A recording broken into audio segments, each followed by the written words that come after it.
What's up? What's up, gamers? What? Hello, welcome. Happy Monday. Happy Mecha Monday. How are we doing? Let me lower that a little bit more. How are we doing? Hello. Okay, who's here? Who's here? Hi Doom. Welcome. Well done for the first. Howdy Juliet. Howdy Queen Collect. Hello, it's Zombastic. Thank you for the follow. Price of 45. And hello, Test Device. Welcome in. Welcome everyone. That is really funny. That is really funny, Doom. But I'm not. We support lurkers. This is a lurker friendly chat, I think, or stream. No, but I really should set something up because it's one of those commands that I think people just expect to be working, and I went out of my way to just turn everything off in Stream Elements, so I'll need to sort of like overhaul all of that. I'm probably gonna move away from Stream Elements as well in the coming days. I need to find like an alternative for it that works. I think I will end up moving to something like Semi and or Mix It Up for alerts anyway. So like most of the overlay is going to be moving to that, and then I don't know, maybe we can use Nightbot for the chat, something like that. I'll have to work it out. But yeah, hello, welcome. You have graduated Gun School. Hell yes, hell yes. Gun Scholar. Well done, well done. Hello, welcome, Juliet. Sweet, yeah. So welcome in. I feel like it's been a minute because the last stream was on last Tuesday, I think it was. So with the Christmas season sort of approaching rapidly, I've been touching grass. So you know, hopefully we can have like a few more weeks of just relatively normal streams before I go on holiday. But yeah, I was away for the weekend. I nobody allowed to give bits or subs. Yes, no, I was okay. Fortune, we'll get to that. Hit the my Chromecast cuts off the bottom. Yeah, that's really unfortunate. Hopefully that will not be an issue for too long. I'll elaborate on that as well. Because I do want to. I think as cool as the 4:3 aspect ratio is, I think I will eventually. Oh my god damn it. Well, thank you for the 69 bits. You didn't have to do that. But thank you, Poetry. So hopefully in the next, I don't know, month, maybe 2 months, I mean, I mentioned it on stream before, but, you know, I do want to add an extra monitor. That's going to be the priority number 1, I think, for next year. I want to expand on it. So that will also mean moving to 16:9. And hopefully that will be less of an issue for people who watch on, you know, various internet-connected devices that don't give you as much, you know, as many options as PC does. Yeah, I wanna add the like baby monitor to it. BBMD 32 when? God. When I win the lottery. Yeah, I think I've seen people post what it like. I've seen what it looks like on people's screen, and it's not too bad. Like I think there's enough sort of like on the bottom, you know, the controls that it, you know, like it shouldn't affect the actual screens themselves or the tubes. But still, you know, it's the kind of thing that would irk me. You know, it would kind of like annoy me a bit. So, you know, we'll see if we can do something about it. But yeah, so so Poetry mentioned it. I you know, I'll be open about it. I've been kind of like thinking about. So basically, as of right now, I found out yesterday that there are calls for what is basically like a global sort of strike in support of Gaza and Palestine. So activists have been kind of encouraging people not to work, you know, not to spend money on things, you know, don't use your credit, your bank account, that kind of shit. So, you know, I know that a few people have decided not to stream today, so I just kind of like wanted to address that I'm still streaming. I didn't actually go to work for a completely unrelated reason. I did actually have a day off today. Not that that would be considered or that would count as strike action necessarily. Oh hell yeah, and so welcome. Watching on the Vega, hell yeah. But yeah, so I don't know. I guess I just wanted to point out that like if there is one like subscribing and sort of like using bits on the channel is not required at any point, but now more so than ever. If you're considering of subscribing, I would encourage you to maybe just donate it to an organization of your choice. I can recommend Medical Aid for Palestinians, which we have a command for. I'll probably also set it up so that it's on a timer, maybe like half an hour or something. So go do that. Also good news. Welcome. What the hell is an Astro City?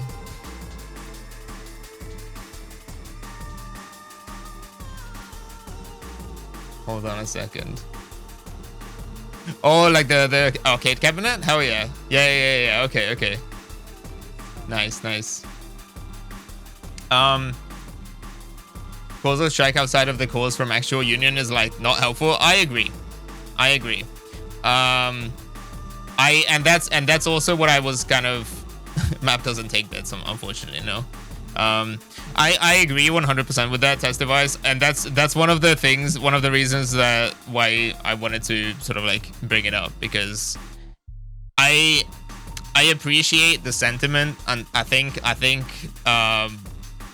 people calling for a strike, I do think that their heart is in the right place, and I support the Palestinian people, and I think that we need a permanent ceasefire and that the occupation needs to end.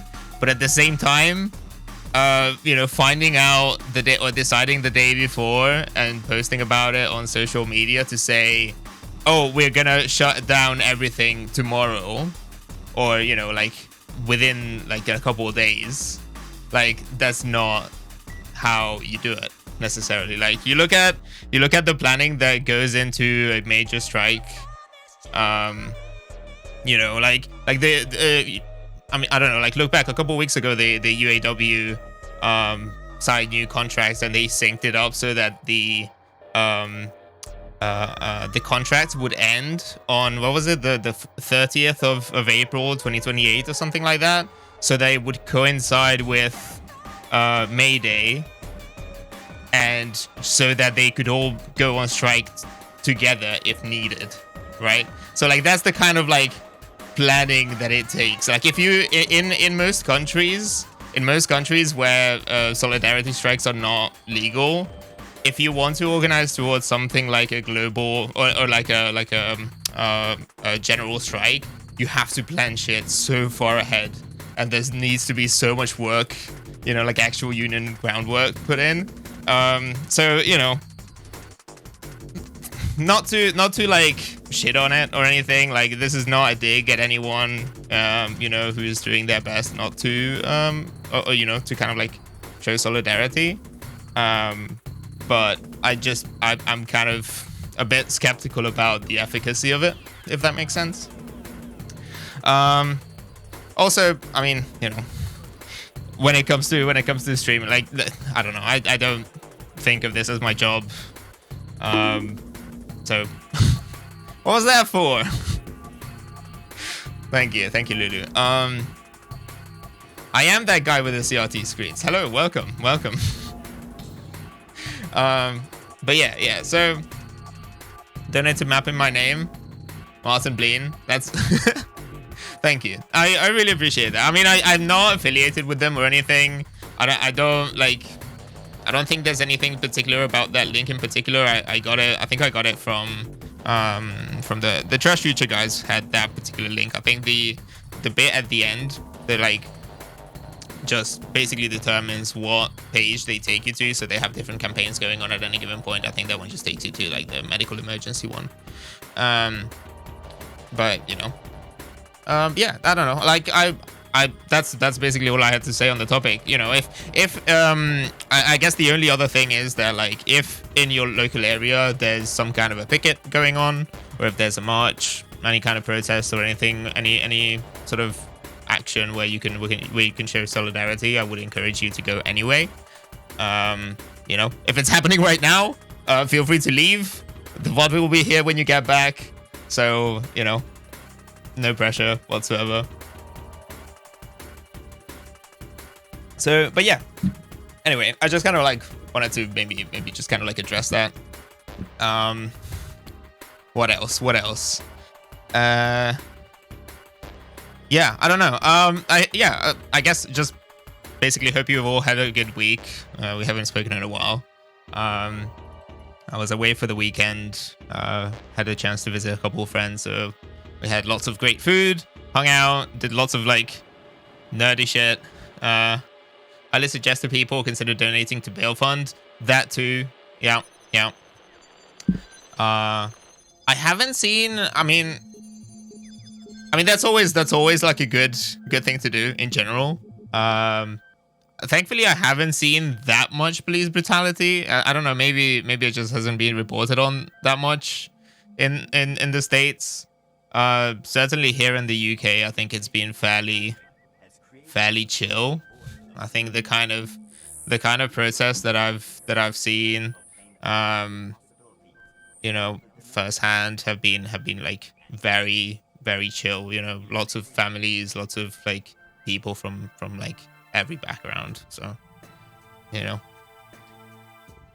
not, I mean, disruptive, yes, but like not the kind of stuff where like police would crack down on them. There's been individuals who've been victim to some stuff here, but much less like his dozen people getting their shit rocked. Yeah. So, but yeah. So, I don't know. I'll oh yeah, hold on. Did I turn on the? Okay. We'll see if this works. Hopefully. I think that should basically be the same text as the command, but on a 30-minute timer. We'll see. But yeah, I don't know.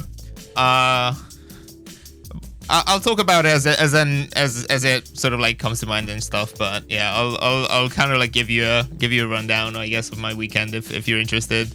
We played some Nerds. We had a very nice Christmas dinner, you know, or like lunch. So, you know, I'll kind of like, if anyone's interested, I can give you a quick rundown of it.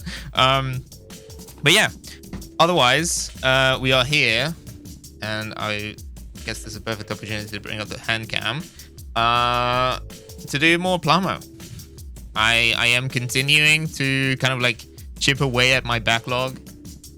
Hold on, maybe I can change this. Maybe this one is slightly more chill. Oh. Hopefully it's like a good volume. Bleed can talk? Hell yeah. Yeah, it's nice. It's like I don't get to hang out. So this is a group of friends that I went to uni with, right? And so like I've moved away, some of us have moved away, and I don't get to hang out a lot with them in person. So it's always so nice. Like shout out to spending a good time with your friends, you know, and just chilling. Always delightful. All right, where did I put the? Here we go. Anyway, hello. So yeah, so we're here to do more Plamo. I keep chipping away at my backlog. I have a couple HG kits. As I mentioned with the short set build, HG is not typically something that I would do a lot of. If you have it on your kit, if you have it on your backlog, or if you have anything else that you're interested in working on, I encourage you to do it in parallel if you can. if you have nothing else going on right now. I like the idea of doing sort of like parallel play, you know, like I'm working on it, we're just gonna like talk about shit, you know, just chill out. So shout out to a good time with your friends. Sound like TOS infections. Well, you know, a good time brackets platonic. Plamo just is just short for plastic model. So it's the sort of like Japanese abbreviation or like portmanteau for it. So Gunpla is short for Gundam Plamo or Gundam Plastic. And then Plamo in turn is plastic model. So like, yeah, Gunpla is specifically the Gundam brand or like variety of Plamo. So yeah. So we have this kit. I'm hoping that I can finish it in like maybe 2 sessions. We'll totally would if it weren't in the middle of my work day. Yeah, that's fair. That's totally fair. I really enjoyed the Schwartz set. I think you'll have fun with it. It's mostly just Gundam and everything else. Yeah, I mean it's like a every Gunpla is Plamo, but not every Plamo is Gunpla kind of thing. Got work soon. Have a good one. No, that's great. Thank you for dropping by. Yeah, not typically, no. I don't think people would refer to it as Pokepla. No, but like, you know, anything like Plamo could be anything. It could be like planes, trains, automobiles, you know, any kind of like plastic model kit. But yeah, so yeah, honestly, like the short set was a lot of fun. I really enjoyed it. You know, I don't typically mess with 144 scale kits. But it's got a really nice amount of detail. You know, I like the sort of like half wing setup. Hey Ashley, welcome in. But yeah, so we're gonna be doing it's I guess technically a custom. I want to mess around a little bit with it, so we'll go through I guess the sort of like instruction. I'll show you what I have in mind. Because there are a few options here with this one as well. Yeah, Ashley can in chat. So basically, depending on, for those of you who have seen the show, you know, Witch from Mercury, you'll know that depending, if essentially they have like power levels like Gundams, I guess, in that show, right? So depending on your permit level, they might glow with different colors and stuff like that. So the Calibarn, you know, appears at the end of the series, and it's got like this crazy mode where it just goes all, you know, rainbow colored, and it's like really powerful. So it comes with a series of stickers. You can either use the black stickers, which are basically just like it kind of like turned off, or you have this other one where you have like all of the colored things. Likewise, the sort of like V that goes on the head, the like antenna, whatever. I'm sure it has like a more appropriate name, but you can also, there's also an alternative one of that. Hold on, I don't know if you can see. Right, it has like all colors. So what I was thinking though is I saw that people have done or have made customs where they paint over the colored parts of this. So I wanted to make a permit score 5 specifically version of this where the lines are red. So apparently you can just like use a Sharpie to like paint over, because the lines are bright enough and the Sharpie is translucent enough that it, you know, it just kind of like shines through and it actually changes the color. So we can kind of maybe experiment with that today. If it works out, that's great. V antenna, okay.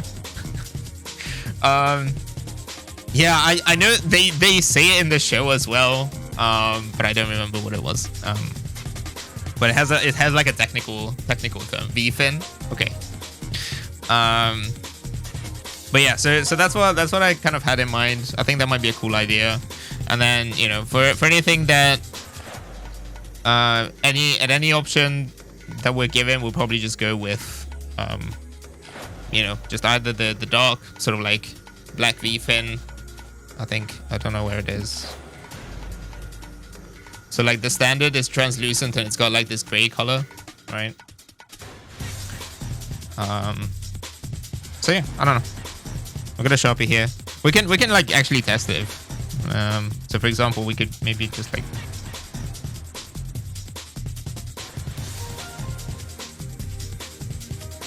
that looks pretty good actually. I think also, like, because most of these will be hidden underneath translucent panels, like they were on the Schwarz head, I think it will hide it quite nicely, and there will be less of a risk of it coming off or anything, you know. I don't know if you can see it. Hold on.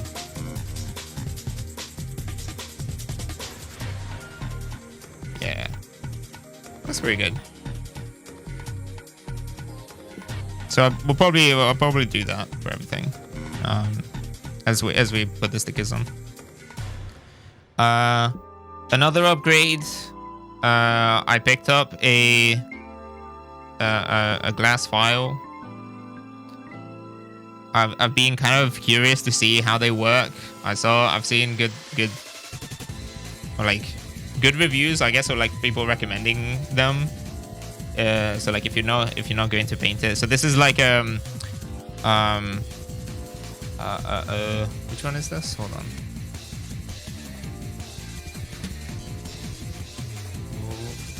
Yeah, because like yeah, so this is the gun. This is the the fancy one. It's a gun primer razor. So it's like this kind of like micro etched glass. I mean, you can get very similar stuff for cheaper. I also have. I'll be testing it. I've got another set that is like cost me like £5 or something, that is intended for nails. That presumably does the same thing. Maybe it's not quite as effective. But this, if I understand correctly, you should be able to just use this as opposed to, you know, all of the various sanding sort of sticks that I was using previously. So we'll see. We'll give it a shot. I don't know.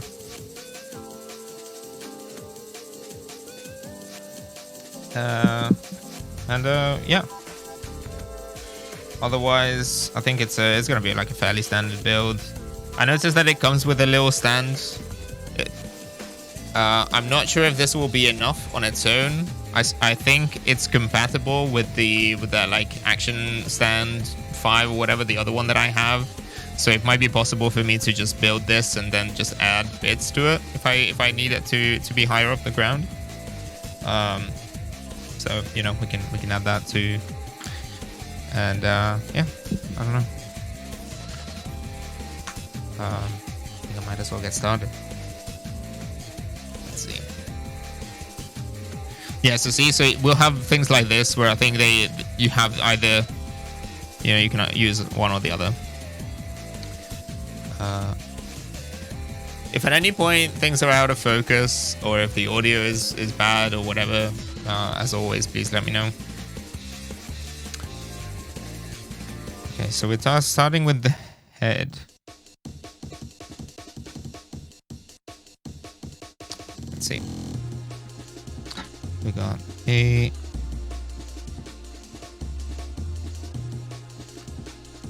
need E.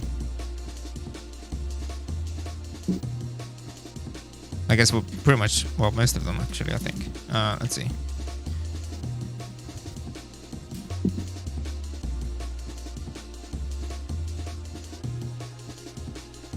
But yeah, I think glass files are one of those things where every single person I've talked to or that I've seen, you know, that has picked up one, they're like, "Oh, this is a game changer. This is so good." So you know, I've got high expectations.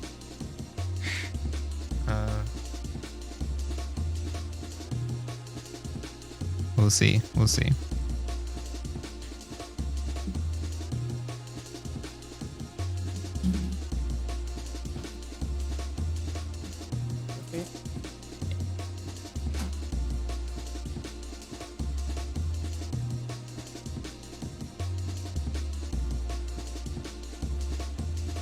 Oh wait, hold on. Immediately getting ahead of myself. So A17, A1.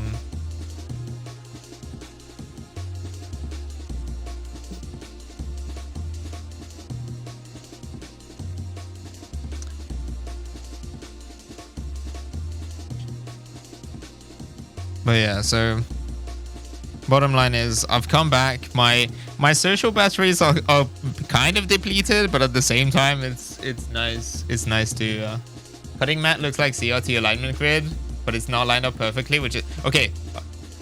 Good. Thank you for pointing that out. Which way? Hold on. Because it. Hold on.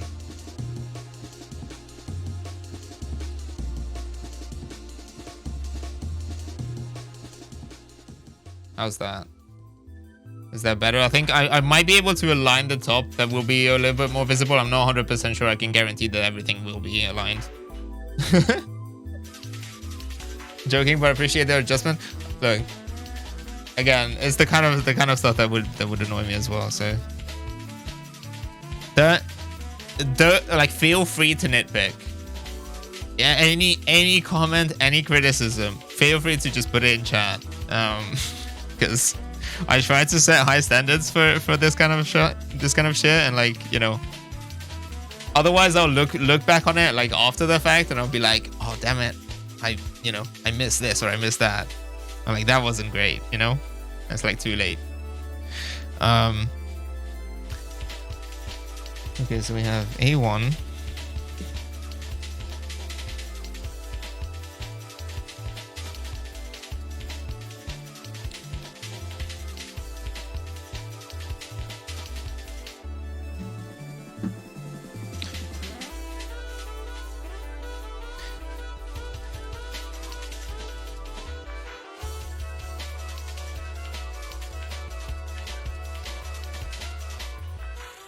Stream for hours with no game audio and no one told me. Yeah, that's really unfortunate.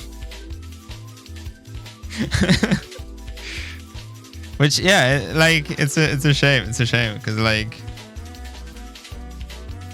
you know, I don't. So for example, like, I don't monitor my audio either, right? So like, sometimes I'll forget to change the filter, or, you know, I don't know. I'll just notice after the fact that you can barely understand me because the music is so loud, stuff like that.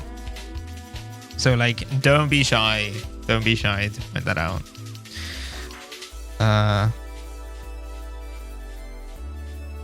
Okay. So I understand that this goes like this. I don't have B1 cut out yet, do I?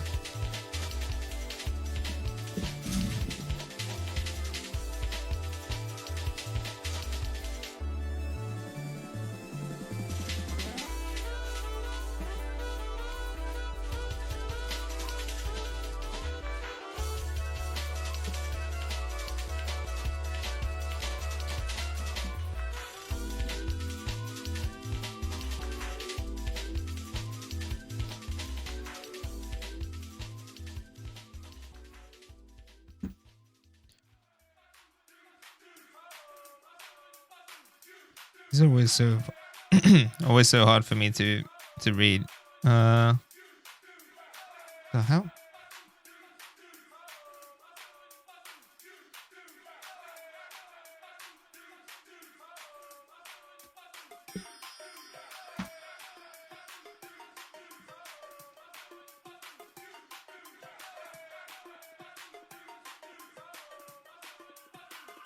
Oh my god, okay.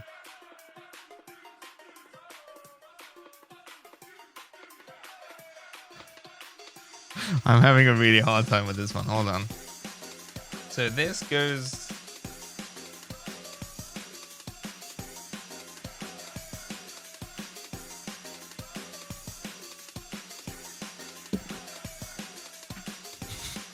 Random question. Did you play Gundam Evolution? I did.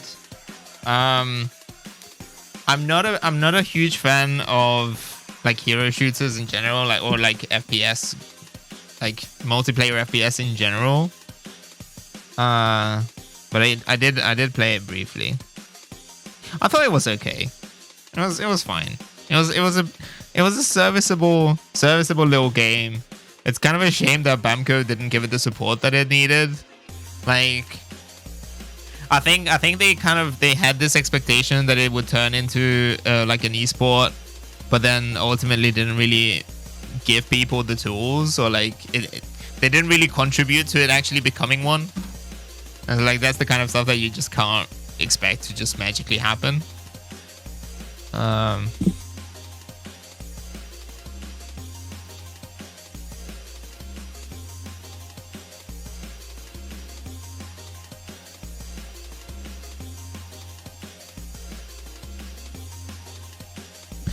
right.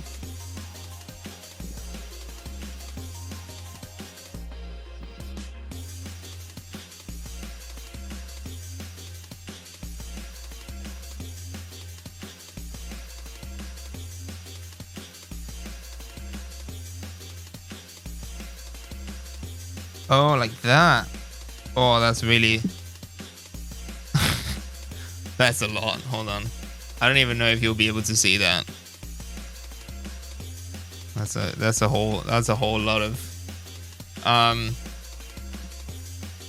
wait, hold on. It was fine. First Gundam game I kind of liked. There's a rumor it's getting a reboot, which is why they axed it. Oh, interesting. I mean, not that I have played a whole lot of it, but I thought that GBO2 was nicer. I mean, it's also getting old, but now that it has had a PC release, I feel like it's kind of reinvigorated it a little bit. That's Gundam Battle Operations 2. Because I feel like it's a... Like it's a very different kind of game. It's a lot slower. It's a lot more of a you know, you have to kind of like plan things ahead and just kind of like expect things to happen with a delay. Everything is a lot clunkier, just kind of like more mech-like. I thought that was a nice thing. Great replacement for Overwatch for me, because playing that game just made me feel bad playing a Bethesda game, isn't it? Or Blizzard. But I don't know. I guess it might be like... But yes, yeah, no, I know exactly what you mean, though. Okay, so we have 3 or 30. And we have 2 or 20. Oh, I see. Okay, so we can make the eyes red is one of those things, I guess. I don't know if this will look okay. What's that?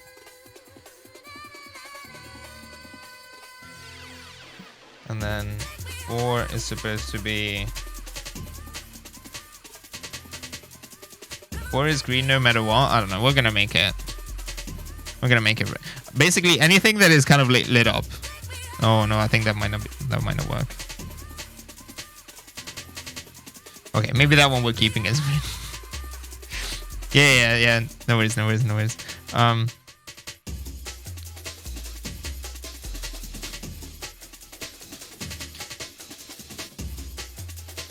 All right. So these are supposed to go. Where did I put my tweezers? I tried using tweezers last time and it just didn't really help. But I feel like maybe for some of these I will eventually need them. I need to be a little bit less stubborn about that. Let's see.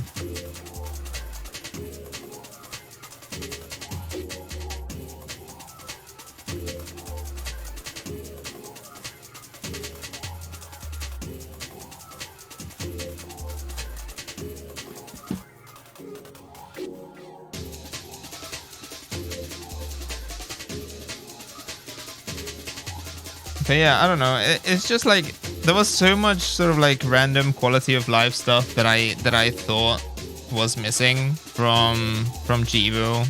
That was like anyone who has played it, you know, for any amount of time with a couple of friends would have been able to tell you that like, oh, it's kind of annoying that if you go into a custom match, you can't shuffle the teams, for example, right?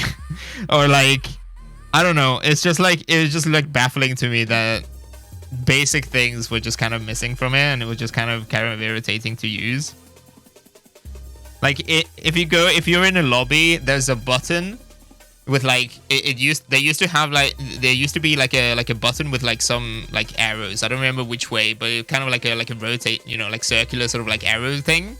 And if you pressed it, the only thing that it would do is like swap the teams. So it move everyone from one side to the other and vice versa, as opposed to like shuffling it. So like if you wanted to move people around, you had to like manually balance the teams and like, you know, individually replace people. I don't know, just very annoying stuff. Okay.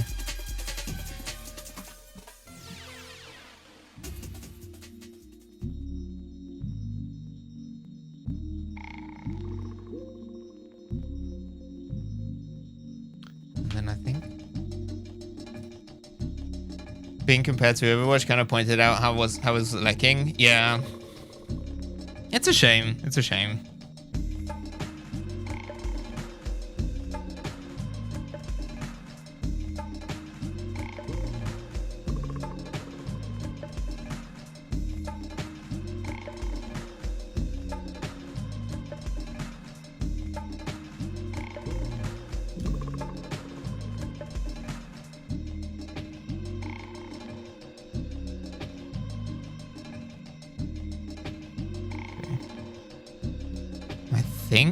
I think this is in the right place.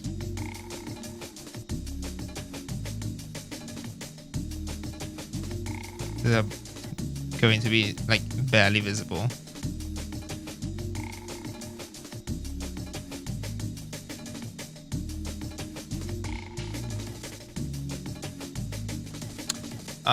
Did you do the overlay graphics? Yeah. It's I want to do something more elaborate for like version 2.0 whenever that happens, you know, soon TM. Because I'm not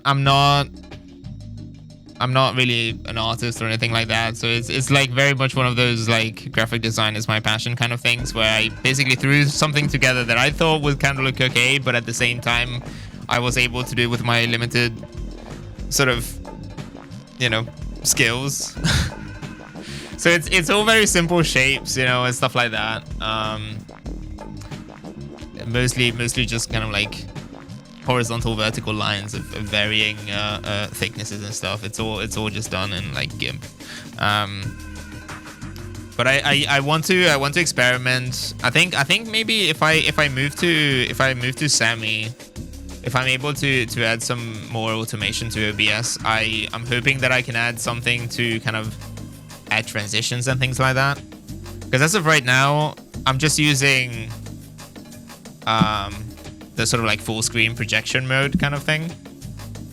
So if I pick a scene, I don't know if you have experience with OBS, but basically if I pick a scene that I want to put on the monitors, I can make it full screen on any of my connected display monitors on you know, on a PC. Like, it doesn't have to be CRT. Anything that you have plugged in, you can basically project things onto. It's kind of like going into the sort of presentation mode on PowerPoint or something. But basically, because of that limitation, like because of that workflow, you know, it just appears on screen. There's like no animation associated with it, no sound effect or anything. And I was kind of like thinking about potentially adding something to it, you know, kind of like a little bit of like a quick, like a short little like static, you know, kind of like burst little sound effect or something, or some like kind of like glitchy effect or something, kind of like lean into the sort of borderline like sci-fi aspect of it.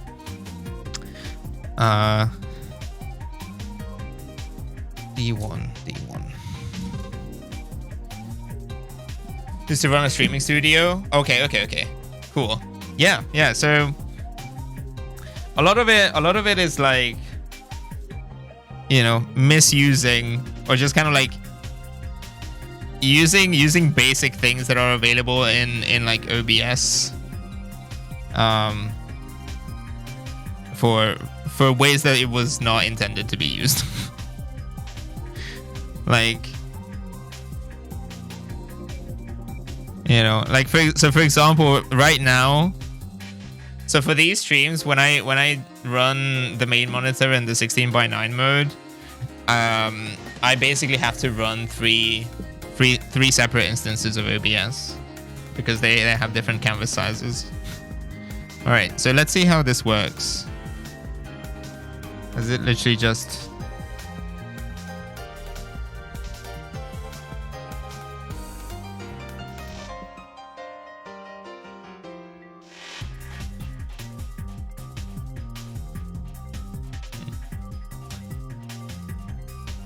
OBS has come a long way, but still needs some janky solutions. Yeah. I mean, like all the there are so many cool plugins. Like all the kind of shit that Shindix has been posting is so inspiring to me. Like I really need to look into it, you know. Oh, I think I kind of fucked that one up. I'll have to stick these together, I think, and then send them together.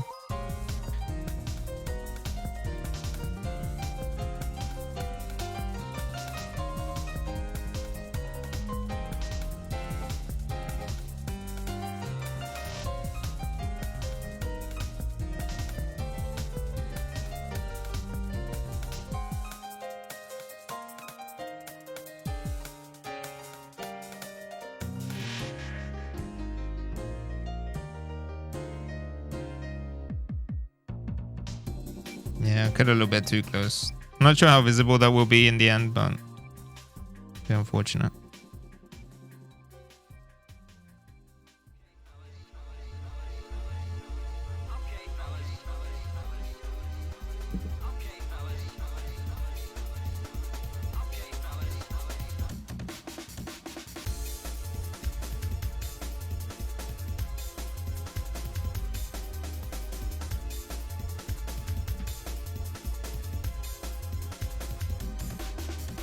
That is really nice though. It comes out like almost with like a mirror finish. Like it almost looks polished. That's really nice.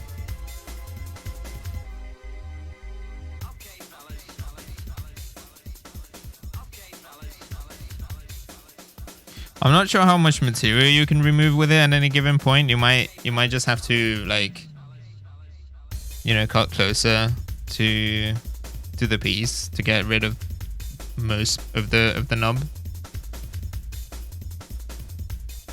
That's nice. Because one of the issues that I had with the previous kit was that, you know, you end up sending a lot, and if you're not painting it or anything, you still end up with sort of like, even if you go down to say like 1500 grit or something, or like 2000 even, which I would consider to be like really fine, you can still tell that it's not quite as shiny as the sort of like standard or like a clean surface of the plastic. It's not that noticeable, but you know, when the light hits it a specific way, it's a bit, you can tell. Okay, so we have number 1 that's gonna be green as well.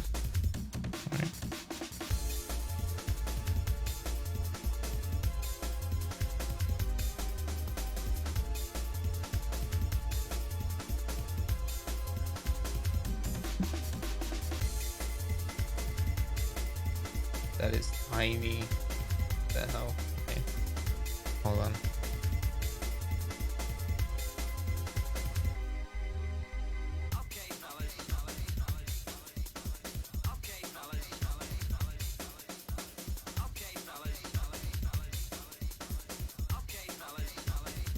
Some of these are going to be really difficult to see. I'll do my best to kind of like keep them in frame, but I have to take them away every now and then so that I can look at them really close up. So if I understand it correctly, that goes on there.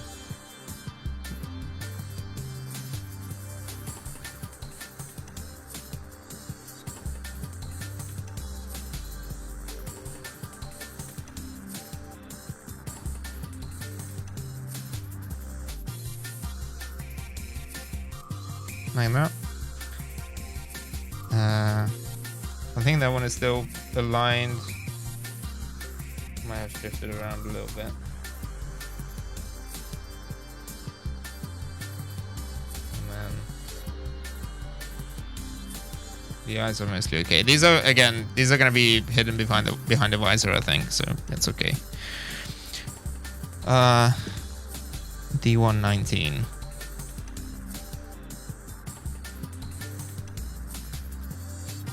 But yeah, anyway, I was just thinking that I haven't had the chance to sort of transfer my photos over, you know, but I might be able to share, you know, like obviously without doxing anyone and stuff like that. But there are a few pictures maybe that I would like to show from like the weekend and stuff, because I was thinking about it yesterday. There was a tweet making the rounds, sort of like you might have seen it. It was like dissing British people about like their tolerance to spices. Like someone posted like a you know, like a bottle of paprika or something, and they were like, oh, this is fentanyl to Brits. And like, you know, I'm not British myself. I happen to live in the UK, unfortunately, but it's one of those things where like it hurts my soul to defend them. But like, that's the kind of shit that makes me go for like Britain defender mode, because it's like, I don't know, there's so many more options for spicy food here, I think, like curries and stuff like that. And like that's another thing that I always bring up as well when it comes to like British cuisine in general, with like, you know, like Sunday roast and Christmas roast and stuff like that. Where like ultimately, like, the food is not inherently bad. It's about how you prepare it. Like if you have a good attitude to cooking, you can make some delicious food.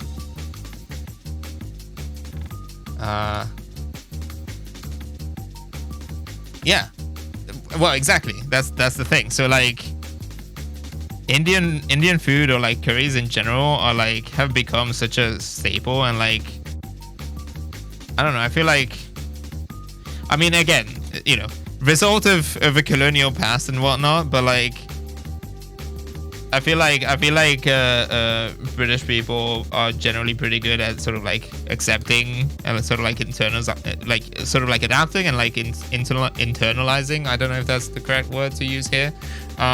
You know, like foreign cuisines and stuff like that. Like maybe British cuisine in general, or like English cuisine in general, doesn't have quite as much variety as, say, like Italian. I don't know.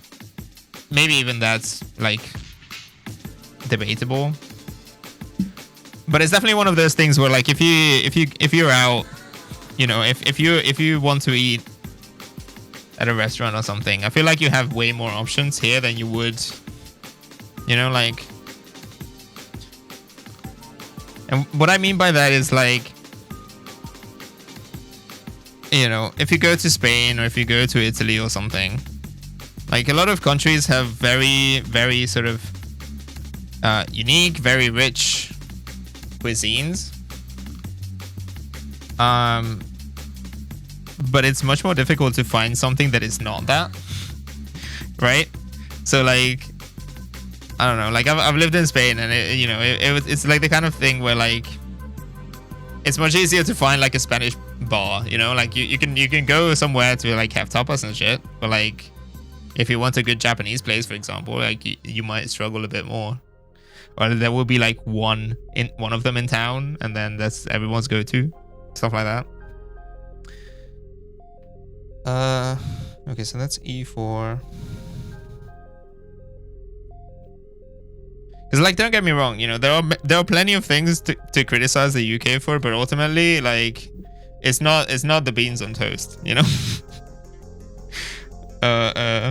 You know, like hot take, beans on toast is actually okay.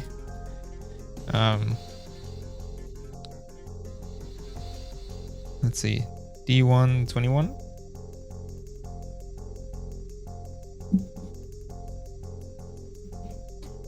Yeah, I still haven't had a haven't bothered to dig out my my other nippers, and I don't want to use the god hands on the translucent part, so we're making do.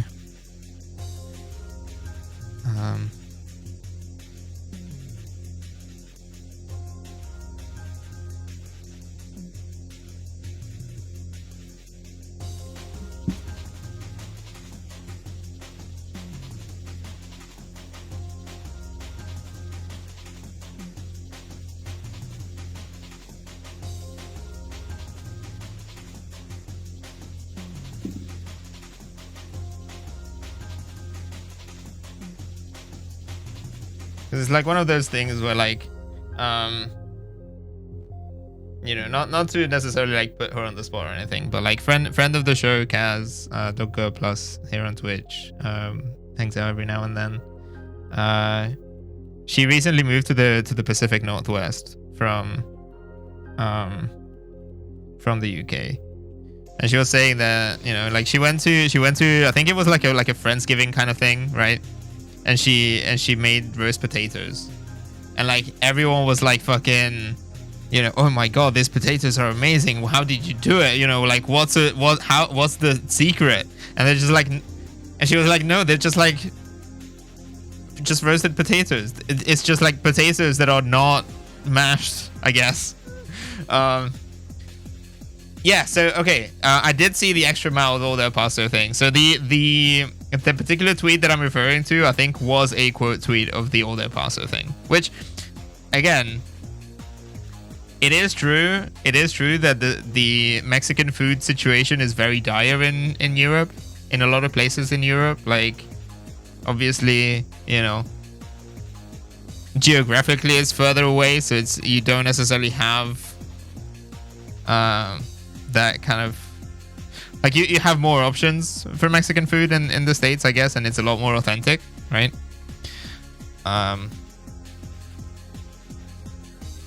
But, you know, that doesn't mean that the reason for the extra mild All Del Paso makes its existence is that British people have no tolerance to spice. You know, that's not, I guess the bottom line is that you know, I wouldn't necessarily say that it's a causal relation like that. All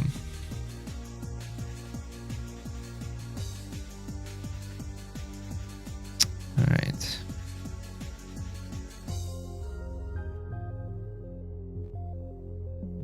Yeah. Okay. So this will have a lens over as well.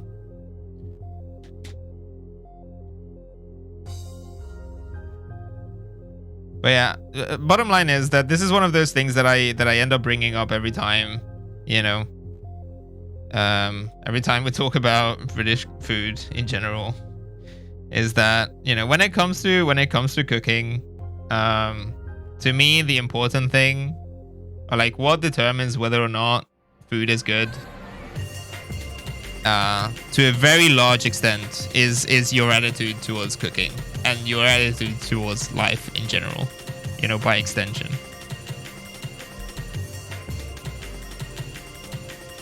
Because, like, if you enjoy food and if you season things correctly, you know, if you don't fucking boil your meats and your vegetables and stuff, you can make really good food.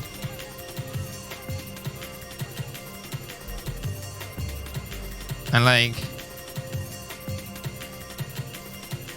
I think a lot of people in the UK just kind of like learned how to cook in an era where, you know, a lot of options were just simply not there in terms of like. Brilliant. Excellent. You are the winner. Also good news. Thank you for the prime. Thank you for the prime. I hope you didn't miss the part about don't stop, go donate to medical aid for Palestinians. But I appreciate it. Thank you. All right, we're getting there. I think so. This is gonna need. Oh, does it not get a? Wait, hold on. Maybe it does. Maybe it does. Maybe we're not there yet. I'm getting ahead of myself.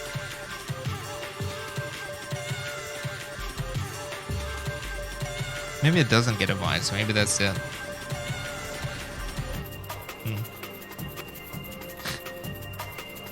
3 minutes, but no, it's fine. It's fine. No, it's all good. It's all good. Don't worry about it. E7.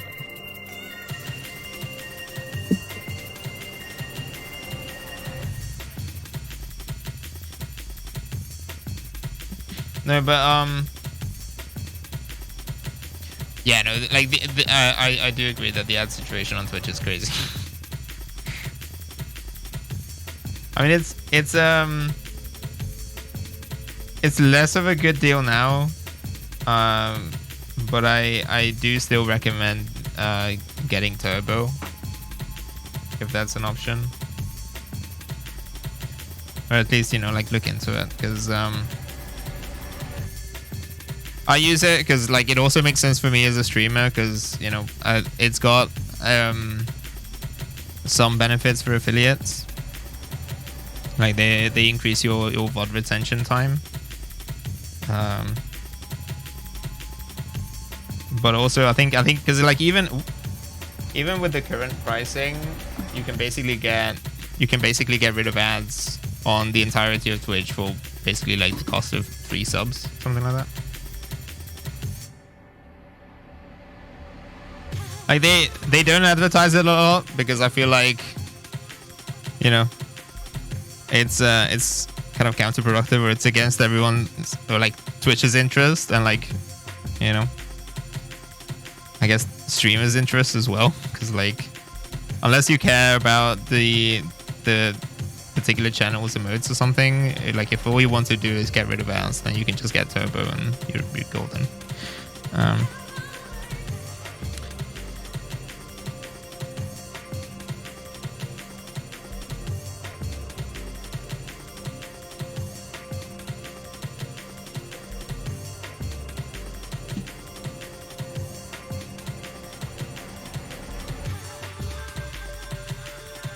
Mostly watch VODs on YouTube. Usually have time streams.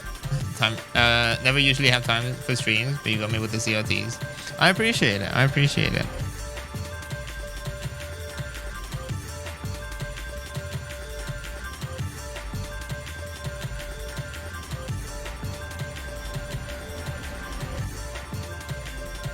Yeah, speaking of, I still need to.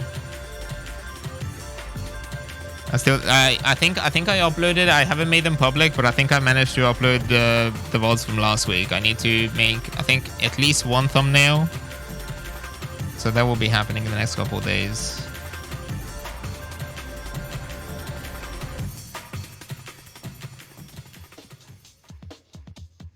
And then at some point, I need to edit. That actually looks really cool. I can already tell you that the glass file is a game changer. That looks so much nicer than anything I would have been able to accomplish with regular sandpaper. Especially on the clear parts. Okay. So I think we're done with the head. I thought that there might be some kind of a visor that goes over the eyes, but I guess not. I think they just have like exposed stickers, as far as I can tell. Which is probably, that would be one of the parts that I would paint. Maybe I would consider just like, is I mean, they look okay, but I think I messed up the application a little bit, so they've got a little bit bent. Okay. Body. Let's see.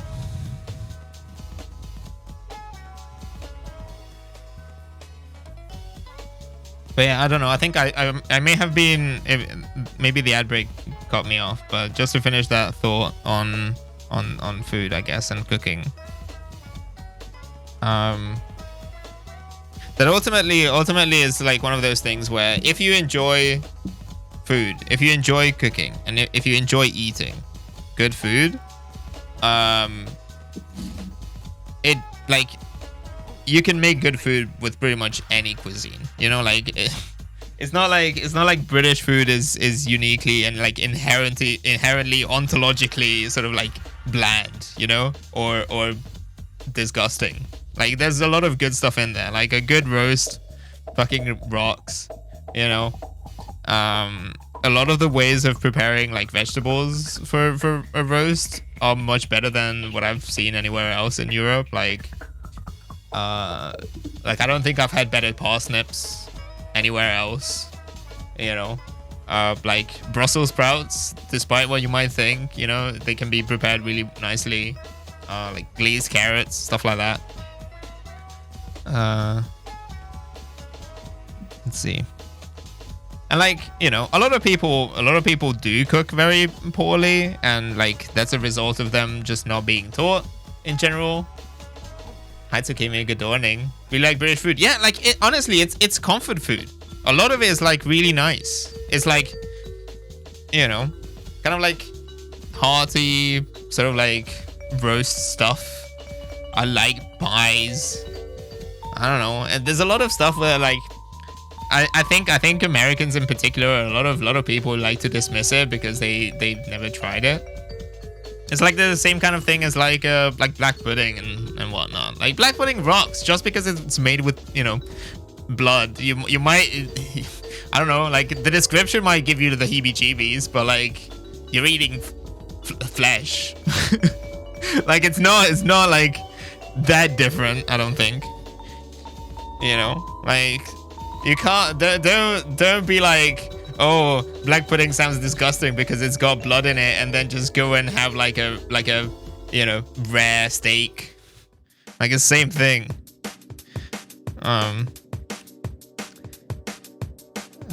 Let's see, what are we doing? D120.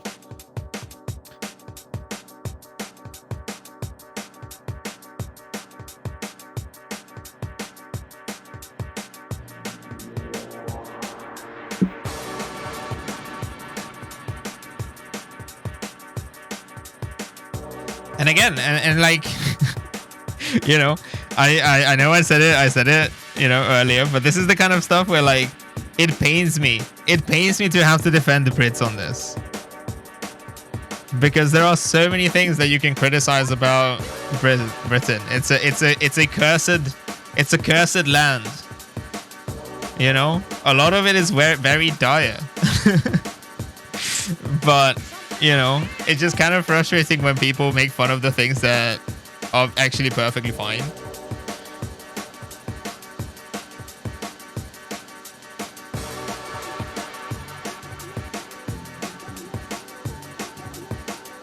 Yeah, same goes for the US. Yeah, exactly. It's like, you know, it's like, oh, you know, how to explain X to an American. It's just like, imagine a burger, you know, like that kind of shit. That's the same vibe. It's the same vibe. It's the fucking, it's that kind of joke, you know, just kind of like it's a fun joke to make, but like ultimately it just kind of like irks me. All right.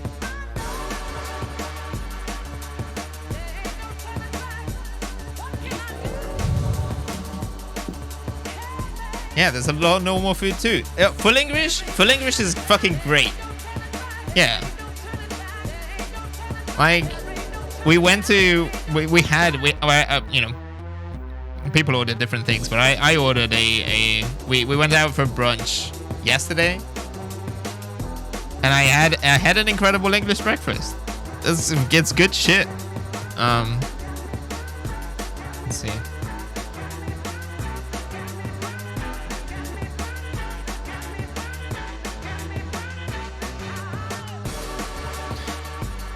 You know, because ultimately what it comes down to is that a lot of people, especially like back in the 70s, so like, you know, maybe your nan, you know, like your grandma,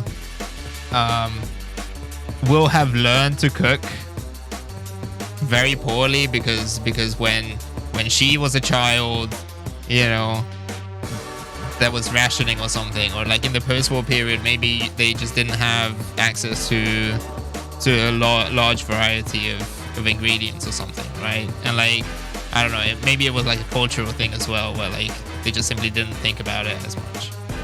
And so like, you know, people just kind of like learn to cook, you know, just kind of like boiling things with insufficient spices and stuff. And you know, and that just kind of like stuck. But like, there's no reason to do it. Like, you can just do it. Remember my coworker absolutely losing it at peanut butter and jelly? They almost gagged trying to eat it. They could not stomach traditional American food. Yeah, well, there you go. Actually, yeah, the peanut butter and jelly might be a better, might be a closer, sort of a better comparison. If you think about it that way, your peanut butter and jelly is the same as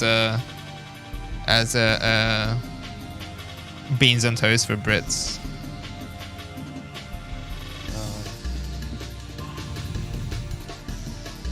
Is it going like this?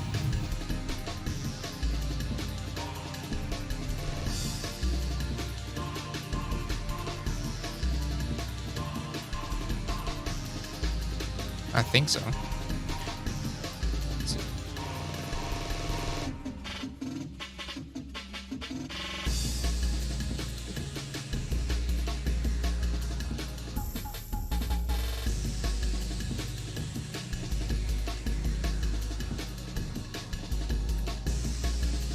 And it's like, I don't like bread, so to me the quintessential American meal is a corn dog. Corn dogs are really good too.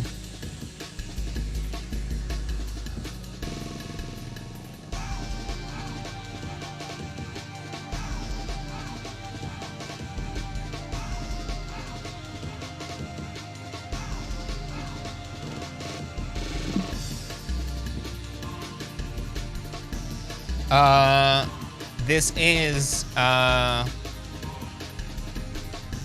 it's not a Ryland mix, I don't think. This is from Kamaz on YouTube. But it is it is absolutely one of those sort of like Google or like YouTube PlayStation DMB ambient mix. But yeah, hi Dean, how are you doing? I'm good, thank you. How are you? I was just giving chat my hot takes about British food.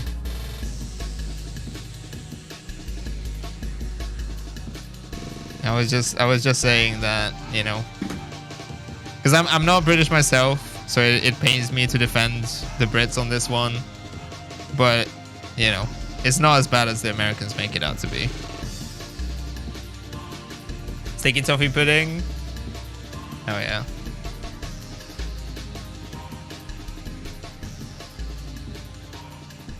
No, but yeah, like ultimately, and like, this is more of a critique of like the wider sort of like British culture to me, is that there's this kind of like attitude that a lot of people have that, you know, the only thing that matters is that you're not worse off than your neighbor, right? Or like, the idea is that like, I might be miserable, but I want others to be miserable as well. Like you know, I reject joy, you know, and is the kind of thing where like people are like, well, it's shit. It's supposed to be shit, and if you don't like it, you can just leave, right? That kind of attitude.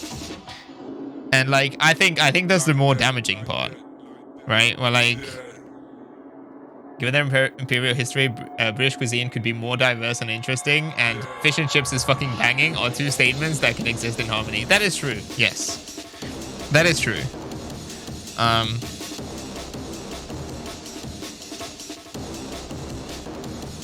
Let's see. So this goes like this.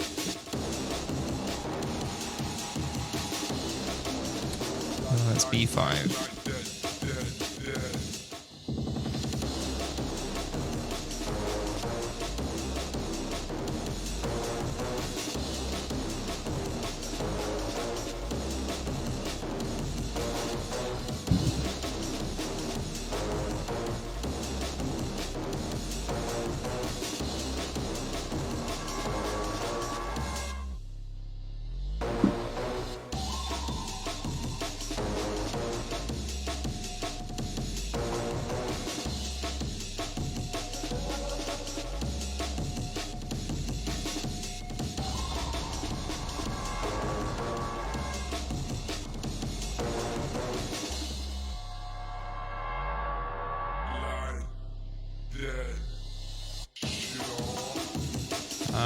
But yeah, so like, forgot to check. I meant to check what this was. I think this is from Extreme G2, possibly on the N64, or maybe the other one was the one that where you came in, Dean. I think that might have been Soul of the Samurai on PlayStation. We are building.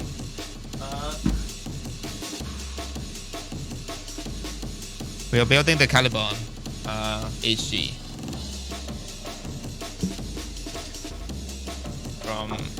from Mercury.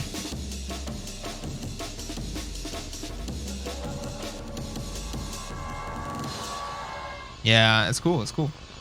I'm probably gonna be. I haven't fully decided what configuration I want, because it's one of those where you can basically have a shield that like splits up into like a bunch of these little like gun bits. I'm probably not gonna have them floating around like this because I don't have that many stands. So I think, you know, but I'll probably like maybe put that in a hand, and then maybe we'll just go for this one here. I don't know if you can see it. Hold on. Hopefully it focuses. Okay. So it's got like this giant sort of like laser cannon and the shield. Last week I was literally looking to see if XG2 had ever been ported. The answer was no. Damn. Gundam knowledge is basically non-existent. I only watched NG for the first time this year. That's fine. That's fine. To be honest, like, my Gundam knowledge is also fairly limited compared to other IPs, other series. Why would this streamer immaculate? Thank you. That means a lot. That means a lot. Thank you, people. Welcome in. We strive for good vibes. We're just chilling.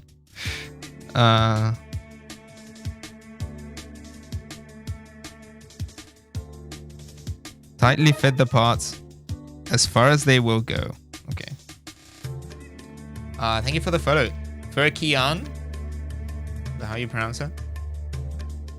Welcome, welcome.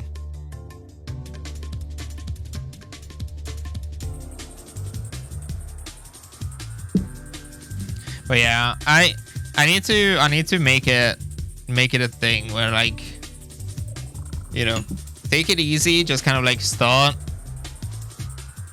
making my way through all of Gundam at some point. Like, because back when I was a student, you know, and I had way more free time, I started, and then I stopped after G Gundam.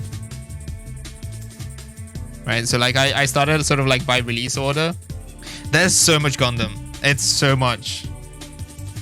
But yeah, so like I started in chronological order.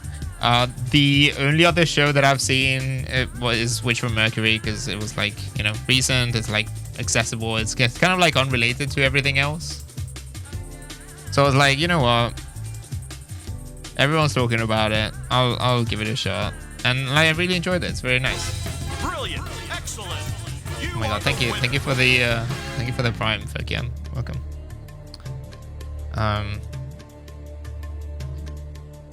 But yeah.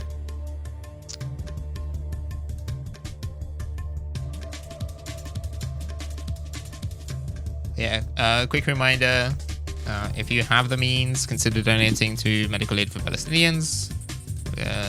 There's a link in chat right now. I think maybe a little bit up. I'll probably make a donation as well after this.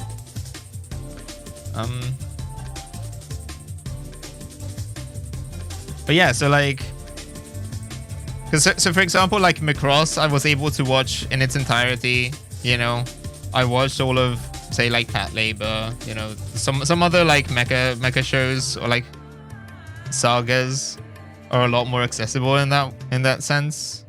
That you can just kind of like, sure, they might be relatively long for what they are, but it's not like hundreds of or thousands of episodes.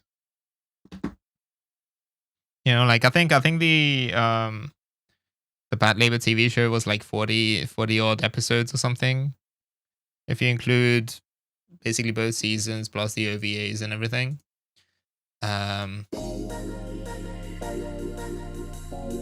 But like that's not, you know, it's not comparable.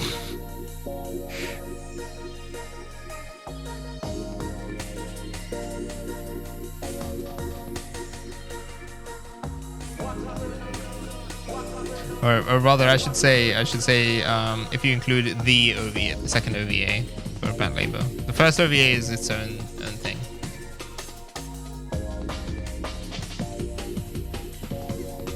Oh, thank you for donating. Like, you know.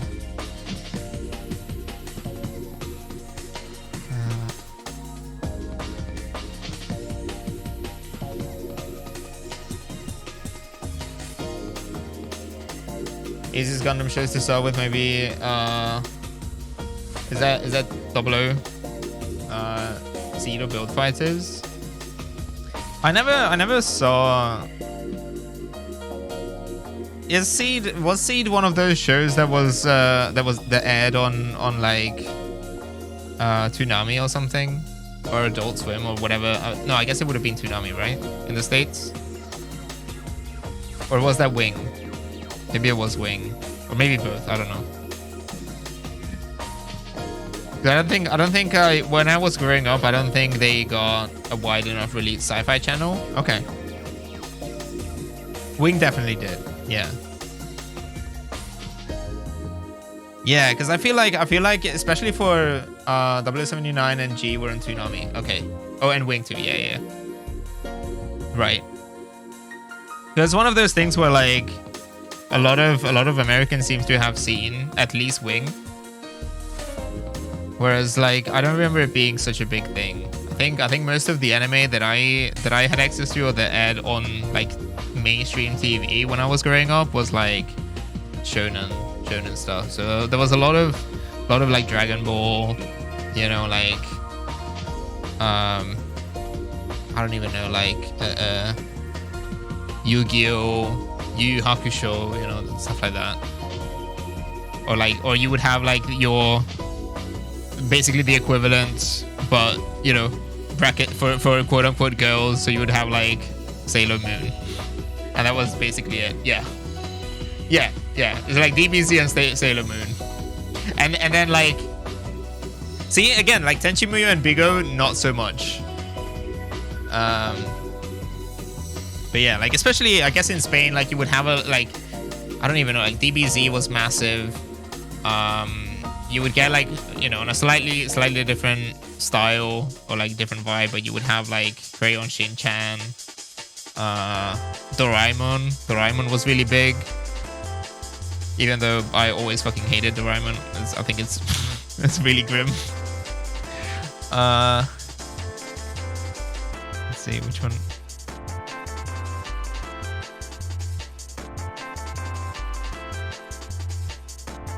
It's got a really depressing, really fucked up story. I feel like it doesn't. It teaches you the wrong morals. Like so for those of you who aren't familiar with it, or that you know, if you didn't watch Doraemon or don't know much about it, the premise is that is it Nobita? Nobita is the main character. He his I think grandson sends Doraemon back. So Doraemon is like this the blue dude. Yeah. So Doraemon is this magical robot cat that has like this, you know, it's all like sci-fi, you know, like magical kind of thing where he has this this pocket, you know, this kind of like, I guess it almost like a marsupial, right? So he can like pull out like all of these like crazy inventions, right? Basically just out of thin air. And the idea is that in the future, Nobita has a business, or like he's like completely depressed, like his you know, his completely financially ruined. He has a business or something that is going very poorly, and he's like completely like fucked up. Like the entire family is in shambles. And if I remember correctly, it was his grandson sends back this cat, this robot, right, Doraemon, to the past to make his young, like young Nobita's life less of a pain, right, so that he can have a more fun childhood, so that he doesn't become like this like, Scrooge of a person, in his adult life. And so it's basically like Nobita doing all sorts of shit, and then Doraemon just helping him out, just to making sure that he gets his way. Like, I don't know, it's just which one is, oh, hold on.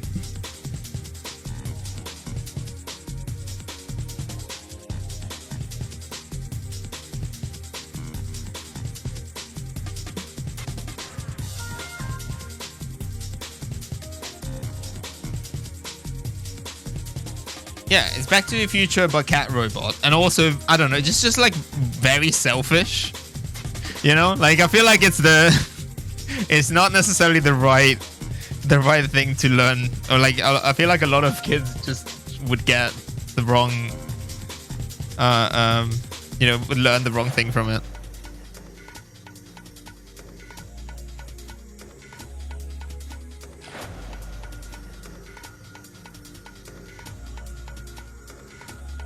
Although I guess, Back to the Future is also kind of selfish in that way.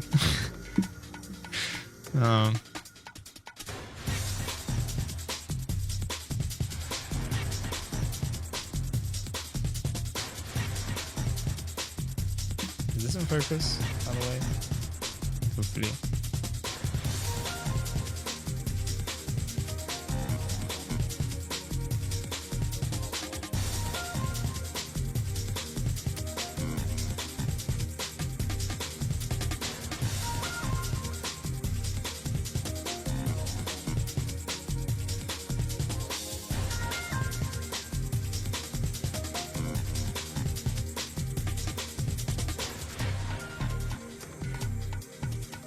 But yeah, I guess, and then, I mean, it wasn't necessarily my generation, but for like people slightly older than me,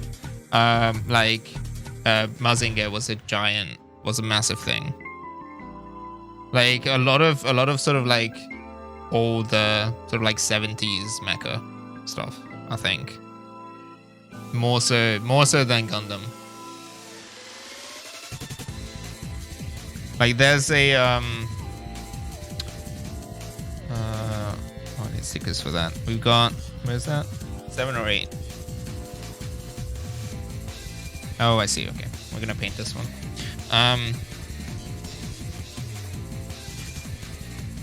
So in Catalonia, I think it's near Tarragona or something. So like southeast of the peninsula. There is I think it's supposed to be life size. I'm not 100% sure if it's actually like life size, or but like a large statue of Mazinger Z, or Mazinger Z, which is just like such a random thing to have in Spain. I feel like,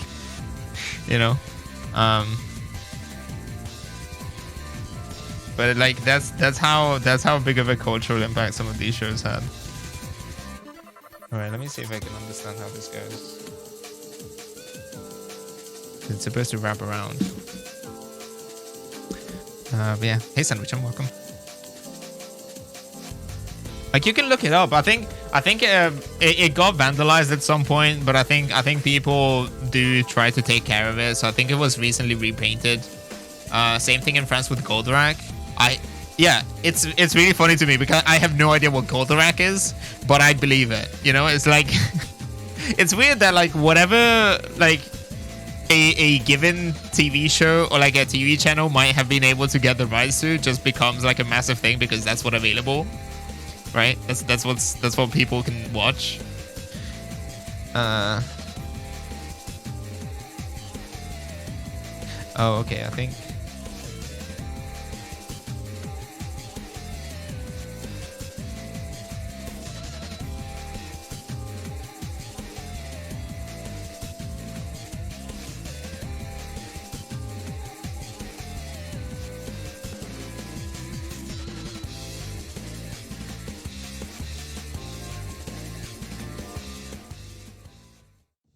Yeah, like, so like Big O, for example, like I still haven't watched. I should. I feel like people have been talking about it a lot lately, for one reason or another. I think that because there was that kit that came out recently as well, you know, stuff like that.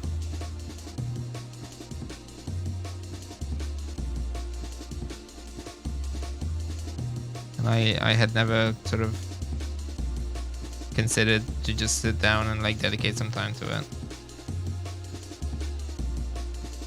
I didn't get that, but they wanted to rename it to something super cool. Oh, okay, I get it.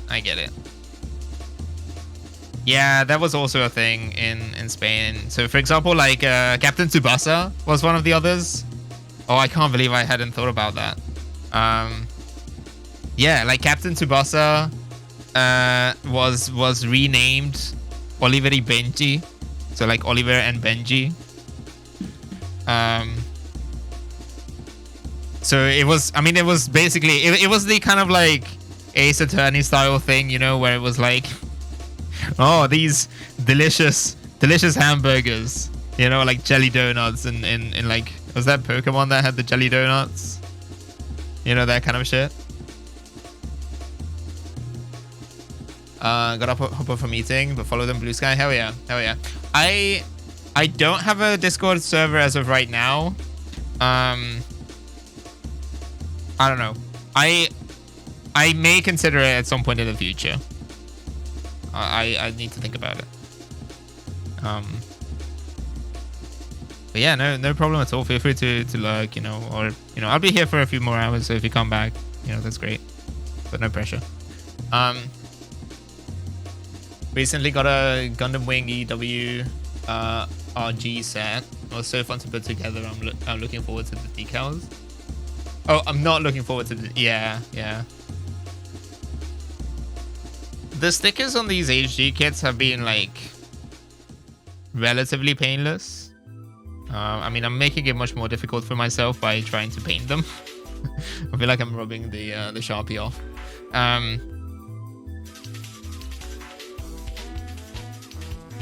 But yeah, the Schwarzhead in particular had some really nice quality stickers.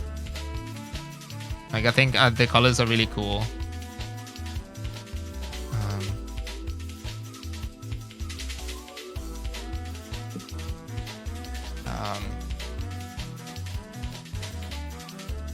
Yeah, they just did their own. They just did their own thing. They just like, you know.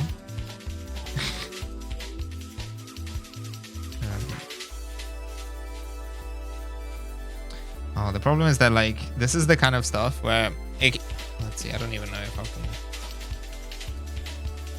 All right.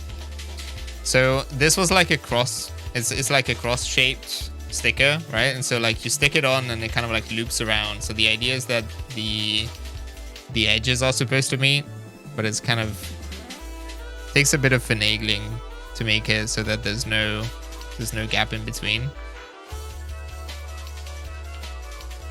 It may not be like super visible in the end, but it's just, you know, I'm just doing my best to kind of.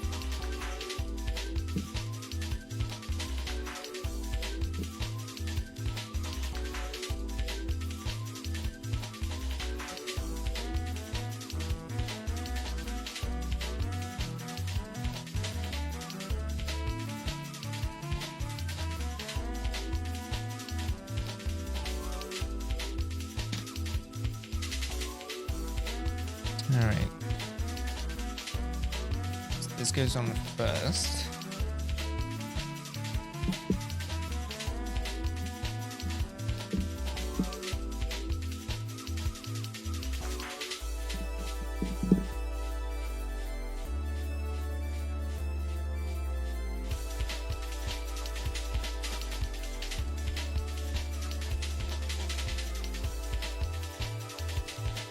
Okay. And then is that 12? Yeah.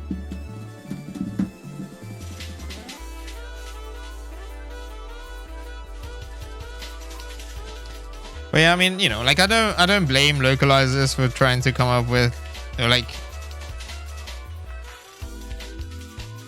because like you can't always expect people to know all of the cultural references, you know, and that's like a challenge in and of itself. Like localization is and like it's not just translation, right?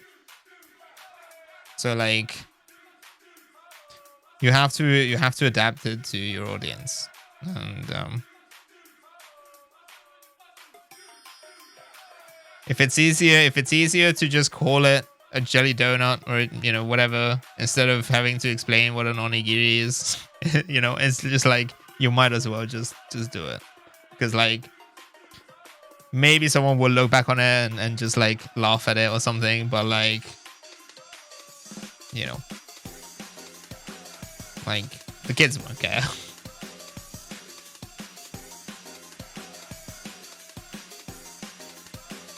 Like it's easy to fall into that trap of like, you know, translator note, keikaku means plan. Just thought about if Paddington got localized and they had to change marmalade sandwich for every country. Yeah.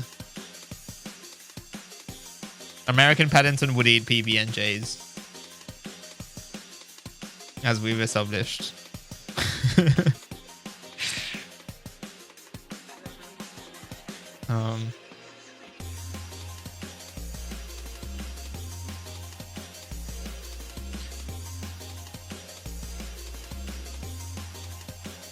PB and marmalade, yeah.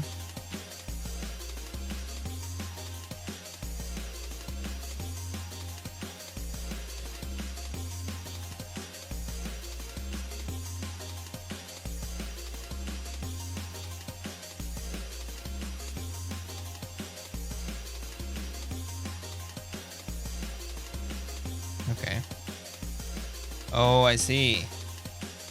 And then, so you can either choose to the little like lens that goes on top of it. You can get this one, which has, that's like a metallic part. That's not translucent. That's like actually printed. Like that's really cool. Shame we're not gonna use it. Let's see, where's the other one? Nice. Okay.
Yeah, that's like, that's crazy. That's crazy to me. That does such a good job of like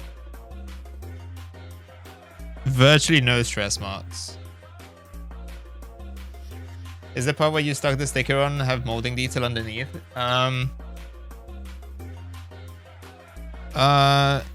Which one? This one, you mean? Like, it's not molded underneath the sticker necessarily. No. It's got, there are some lines, or like some of the corners I think have like little raised edges and stuff like that, so that it's easier to position. I think they do that with most of the stickers. So, you know, so that it's a little bit easier to identify where they're supposed to go. I'm not 100% sure that's necessarily... Thinking of using metallic paint instead of the sticker? Oh yeah, no, that's not necessarily an option. I have seen people have made their own custom stickers just from scratch, which is also really fun. Like I think there was someone who made a sort of like a DIY sticker pack where you can download it, and it basically it comes with like, I don't know if it was Illustrator or something, but like you would get the actual digital files for it, and it would basically have little dots, little markings for like all of the corners in here, right? So say for example, if you have a line that goes in like a zigzag, you would have like 4 points, and then it was basically up to you to kind of like connect the dots and like print it and make it like that, you know? So it gives you a little bit of extra room to customize it if you want to.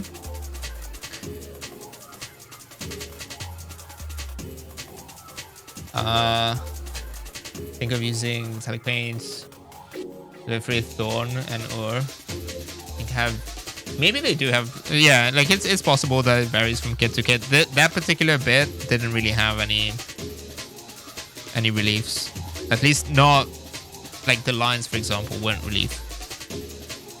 It didn't have like panel lines or anything like that, if that's what you mean.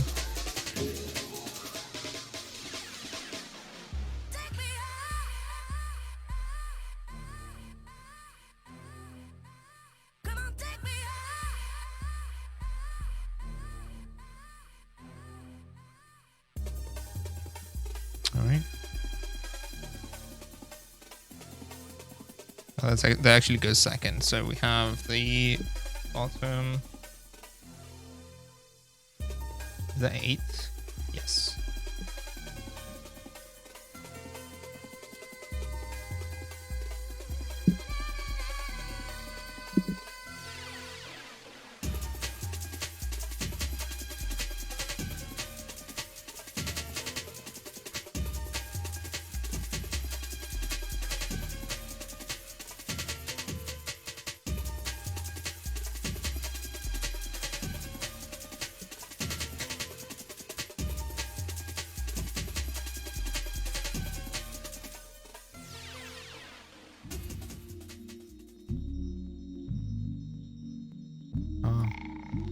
Maybe this one will have a small stress mark, but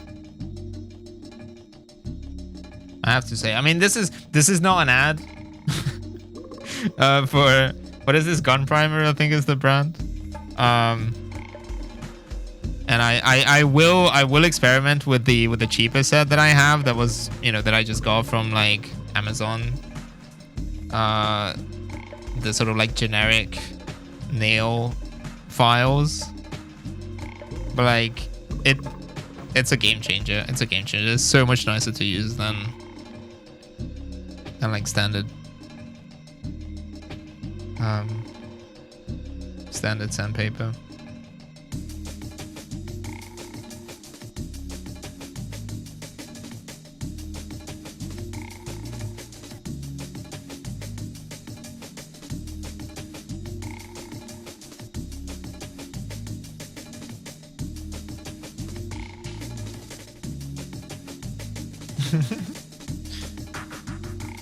Well, fingers crossed Bernie will be able to say that. I don't know.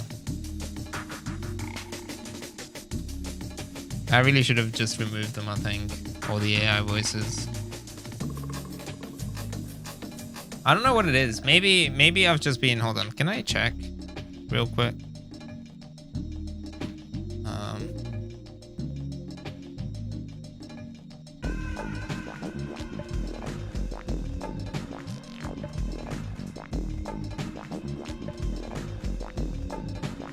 No, I'm still logged in. Like, it's not like it... Because I think Stream Elements does that sometimes, where it will log you out because the Twitch authentication runs out after a month or something. But like, this should still be working.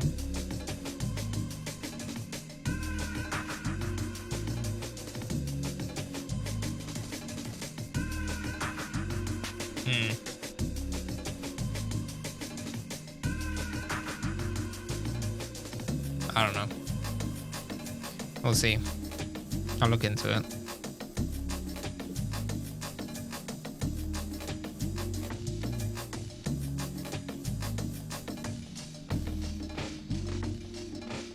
But yeah, like, I mean, ideally, I think the ideal outcome for all of these tools would be to be able to run them locally. I'm not sure how much or not, you know, whether that's necessarily an option with a lot of the AI like DTS stuff. Yeah. I don't know what Veo uses. I think Veo maybe uses isn't it mostly sort of like ChatGPT based? I'm not sure.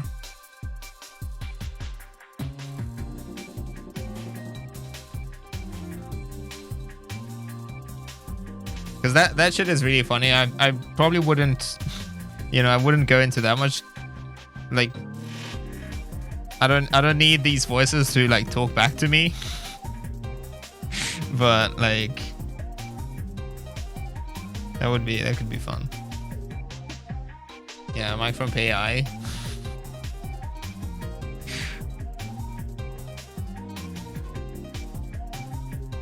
Yeah, I think it's easy to do it with streamers because it's so easy to train a model based on them, you know.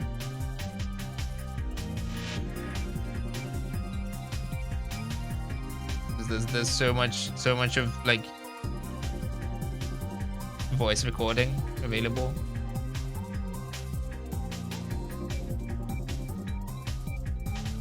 Do I have? Oh, hold on.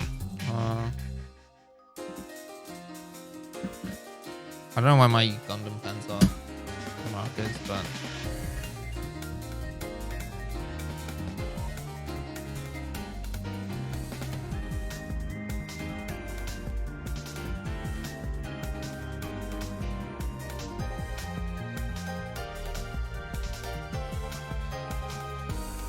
just put a little bit of like black marker, black Sharpie, just kind of like painted the gap in between. I think I'm gonna do it with the bottom as well because there's a little bit of the plastic on. Oh, that one is pink.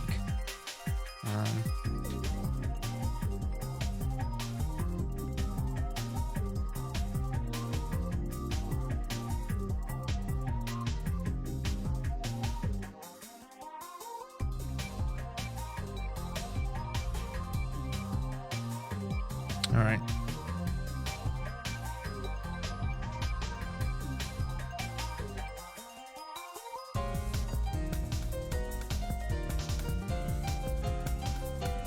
Almost.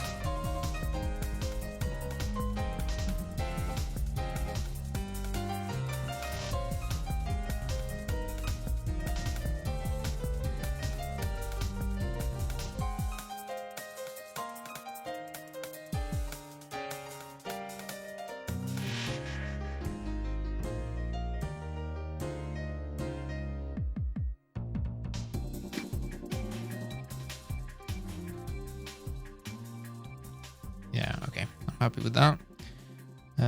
And then this clips on the top.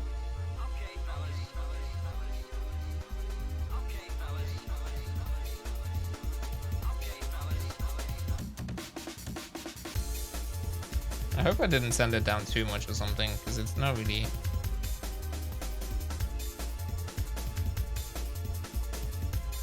Oh no, I think it's supposed to be held in place by the side pieces. Okay, so we need D1 13 and 14.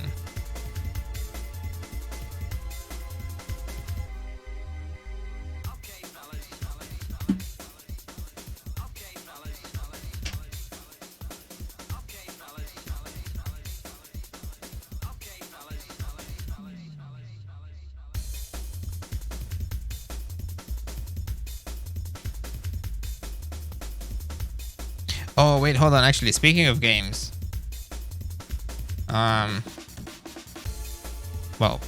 not really speaking of games, but I guess just going back to games. I realized, Doom, if you're still here, we were talking about nerds last week,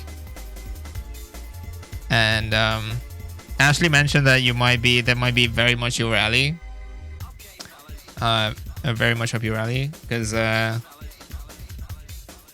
kind of I need to send out like DMs and stuff, or like talk to people to see if you know, if they want to maybe get on voice chat or something. But because next week is probably going to be the last week that I can stream before the holidays, and it's also my birthday is coming up, so I wanted to do like a little bit of a, you know, a bit more of a hangout kind of thing. Kind of like a little like community kind of thing, just kind of like look back on well, it's still like weeks off, but you know, basically I'll try to stream like as close to my birthday as possible, because I won't be like, I'll be I think I'll be visiting my parents for that. But the bottom line is that I want to do sort of like, you know, just to kind of like close the year, I want to do a little bit of like a retrospective kind of thing. You know, kind of look back on the year, all the stuff that we've done, things for next year. I want to maybe get like pull out like a little notepad and just kind of like write down things, you know, set some targets for next year, things I want to improve on the setup and you know, just outside it as well. And like one of the things that I had in mind is that we could play Nerds Online if people are interested, because it's free. It's a fun game. So I don't know. I'll see if I can make an announcement sooner rather than later. I'll probably post a tweet or something. Maybe give people a heads up. If you've never played it, you know, it gives you an opportunity to practice a little bit or something. Because it is quite intense. So that's the competitive multiplayer solitaire game.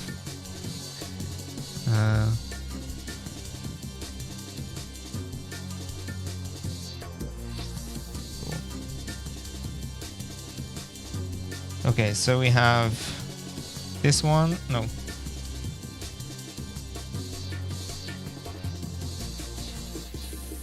They go like this. Okay, so this one first.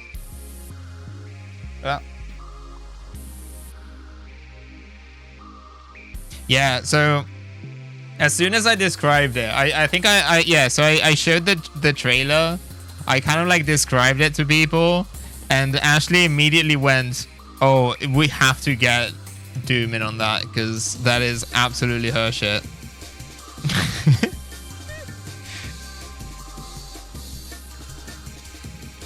Like I think they said, correct me if I'm wrong, but I think Ashley said something along the lines of, is it canasta that you play against yourself or something? I was like, yeah, that sounds about right.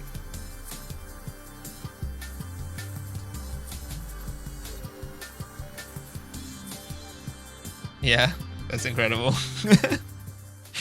Yeah, so cool. Yeah, okay, that holds it in place quite nicely actually. That's really cool. It's a bit dim. Like the translucent parts are not very transparent, so you can just about see the red. Hold on, maybe I can.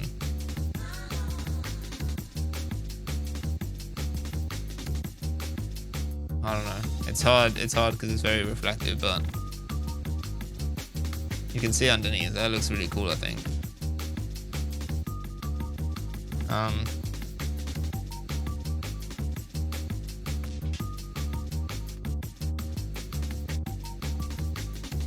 Sweet.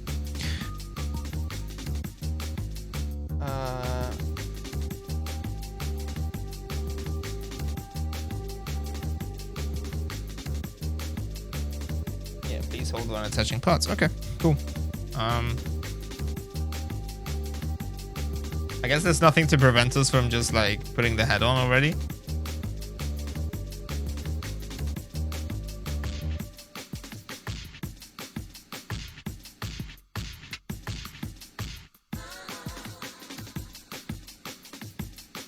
There you go. Yes, the same goes for the head. You can see the red stuff just about. That's cool.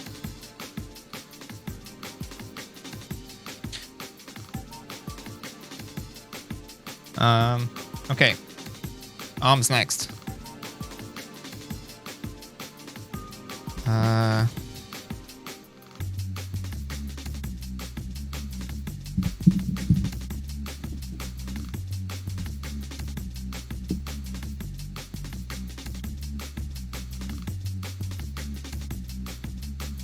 But yeah, so anyway, bottom line is, I think this is all symmetrical, yeah. I highly recommend it. Nerds was a fucking staple, I guess still is, of our friend group. We played it a lot during COVID, because it came out very early 2021, the online version. So Zectronics made an online version of it, but we have made it like an in-person thing as well. So we played it this weekend. I brought back my little sort of like silly gift, silly souvenir for everyone was casino played cards or like decks. So I brought back, I want to say like a dozen maybe. You know, it's like the like classic sort of Las Vegas gift shop kind of thing where they have these cards that you know have presumably been used in casinos, and then they just like clip the corners of them and they just sell them like that. So they're like, you know, high quality sort of like professional cards, I guess, but with the extra benefit of like maybe someone lost their life savings using these. D1.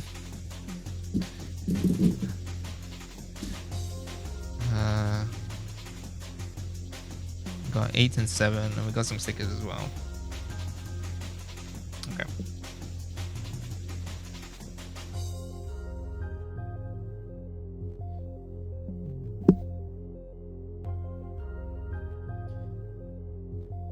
So yeah, if you have a chance, look it up. It's called Nerds, Nerts online. It's free on Steam,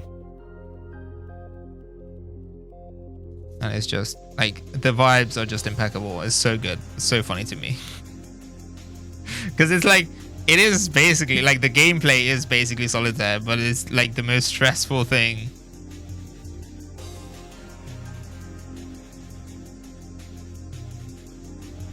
Because like you're kind of like you're doing your own little like solitaire thing, but at the same time like you're competing against everyone else to do it, you know, as quickly as possible. And it's got this like American football style sort of like anthem and an announcer and all of that shit. It's really funny to me.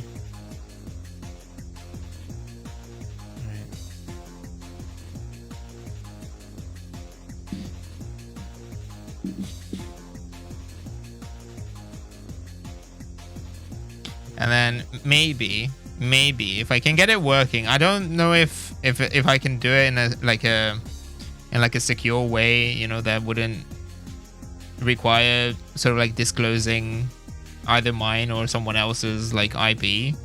I'm not sure if it's possible to get sort of like online play going for emulated GameCube games. But if I can get it to work, it would be really funny to play some Ribbit King. That's another classic where it's you know, you can play Froth with 3 friends, and as in like 4-player multiplayer, and it's incredibly frustrating, but also very fun. Because like we played a little bit over the weekend as well, and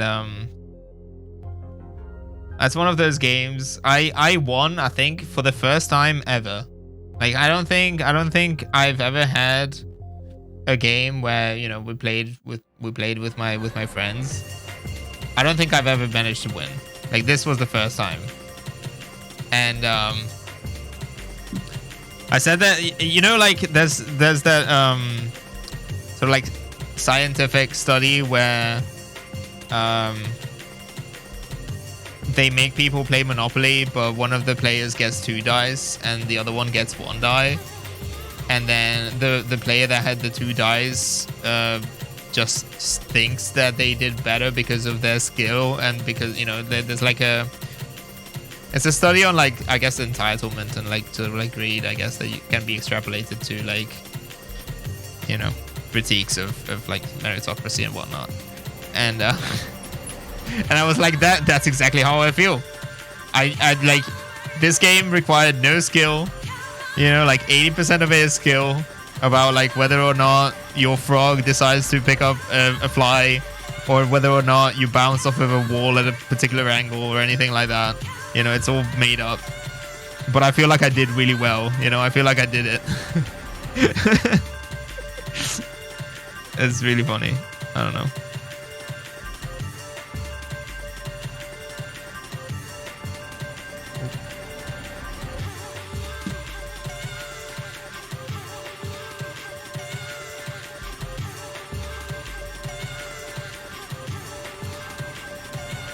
Like it's worse than like Mario Party levels of like RNG, It's just like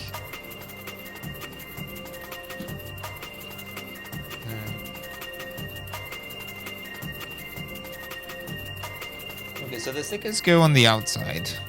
So we can maybe start with this.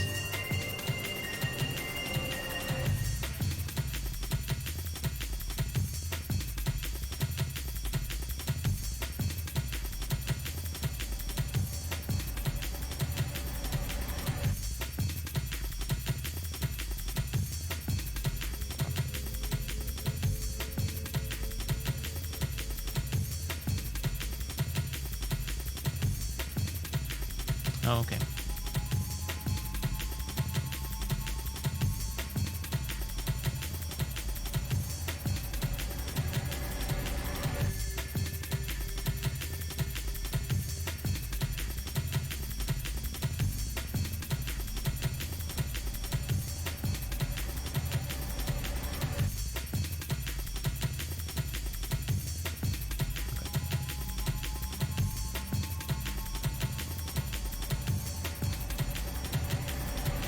Skip any steps. Okay, so we have some more stickers.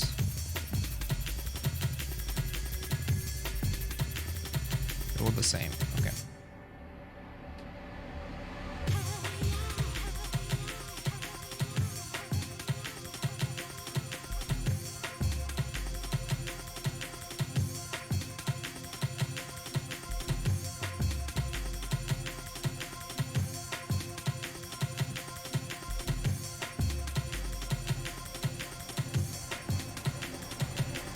Supposed to go, I think, there.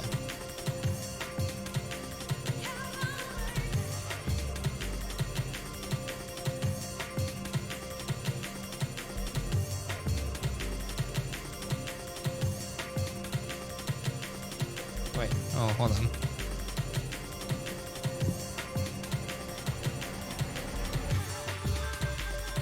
Oh, I think they're different in that the gradient on them goes a different way.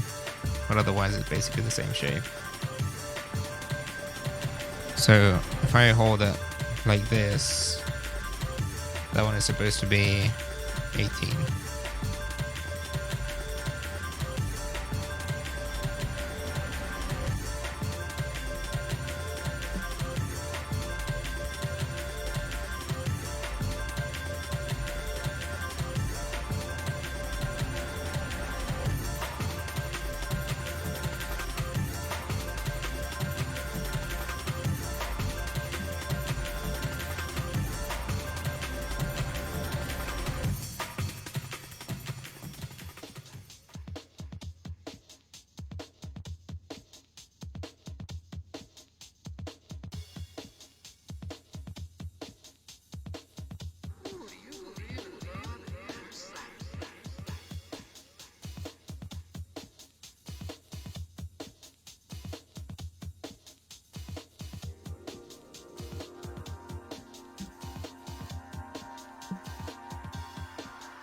I think that's good. And then these do get low lenses on them.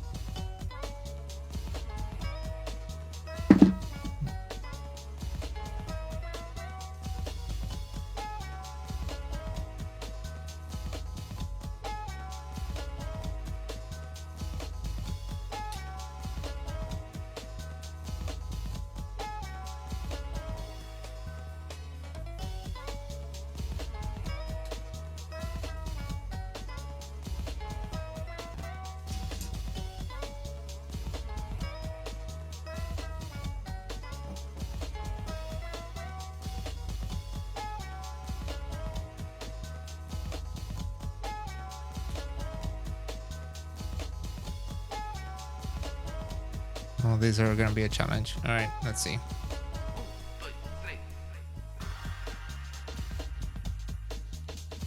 It's really difficult not to cut too close, and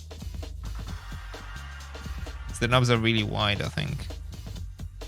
Or at least on some of the sides.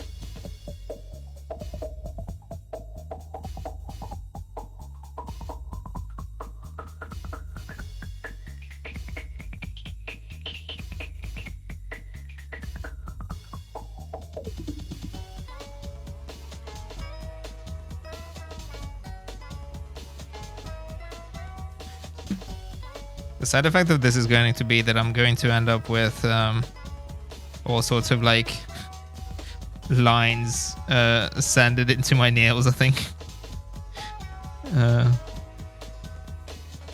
see.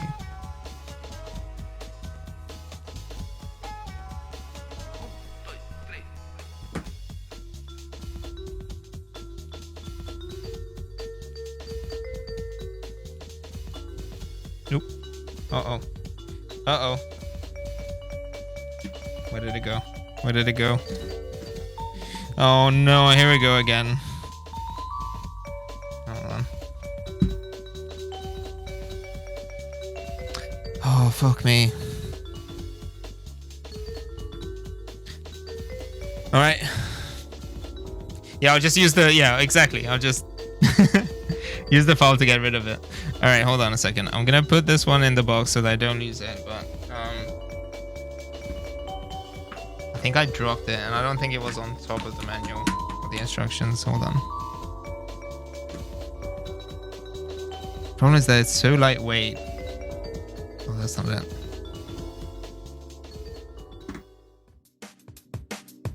So you have like... Hold on, bear with me. I'm diving. I'm gonna see if it's on the floor.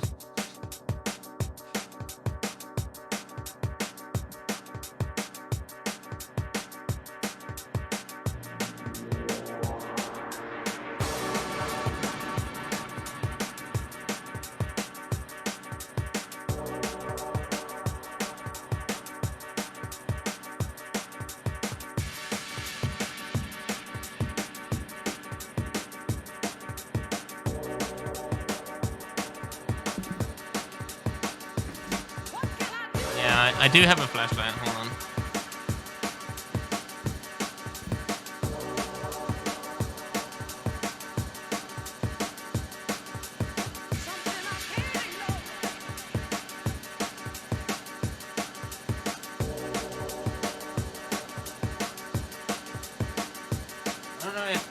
I don't know if it would have fallen off. I'm not sure.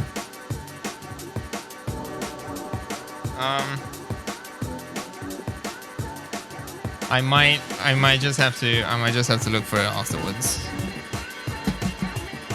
I'll just, when I'm done with the stream, I'll just quarantine the area and just like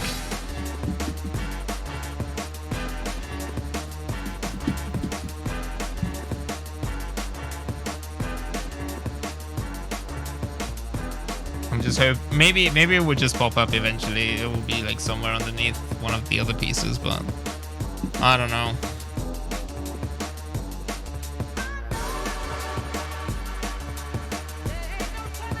Like, can do like sort of, you know, shake the runners. Yeah, I think I've I don't know. Well, I'll find it. I'll find it eventually, I'm sure. That's fine. Let's see. Worst case scenario. Yeah, it's inevitable. It's inevitable. And worst case scenario, because this is supposed to go on, you know, both the inside and the outside, or like forward and back, I might be able to just like make it so that it's not visible if I completely lost it. But I'm sure I can find it. It has to be in here somewhere.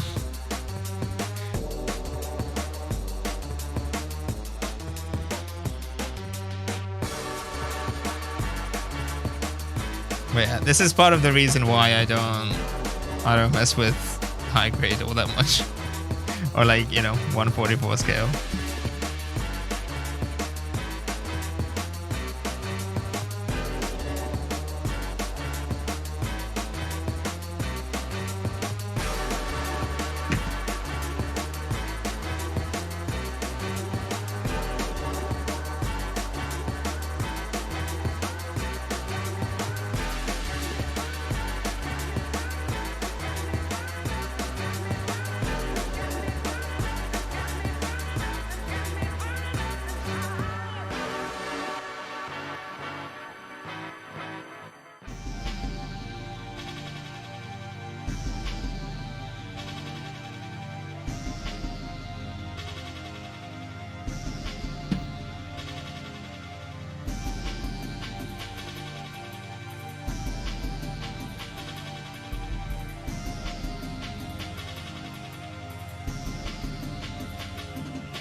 Oh, it's so difficult to hold. Like, I don't know, maybe you can get like tweezers that have enough, that can grab it tightly enough that it just doesn't fall out. But alright, let's see.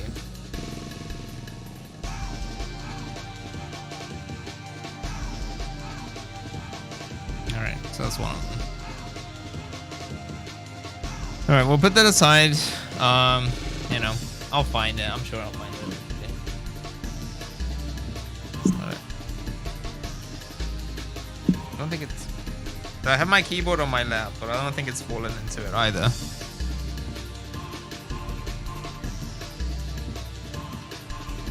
Oh well.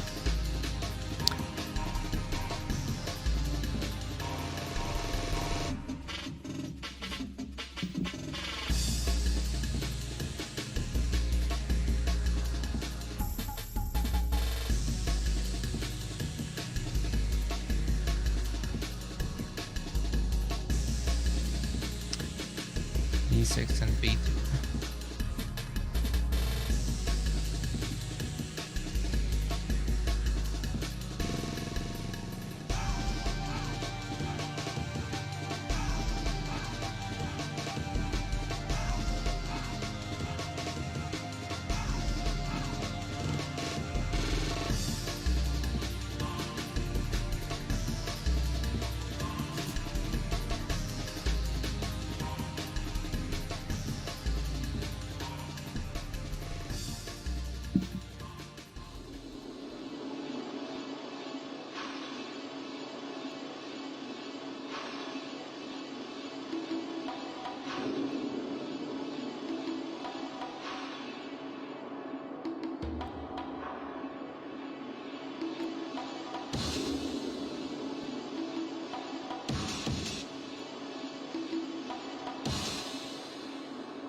I don't think that will be visible, hopefully.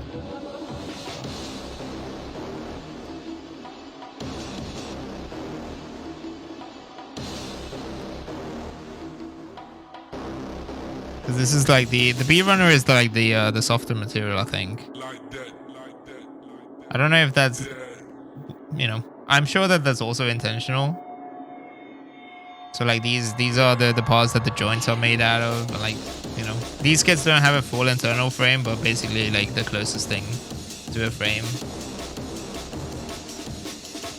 A little bit more flexible, a bit more lenient, I guess. I don't know. Alright.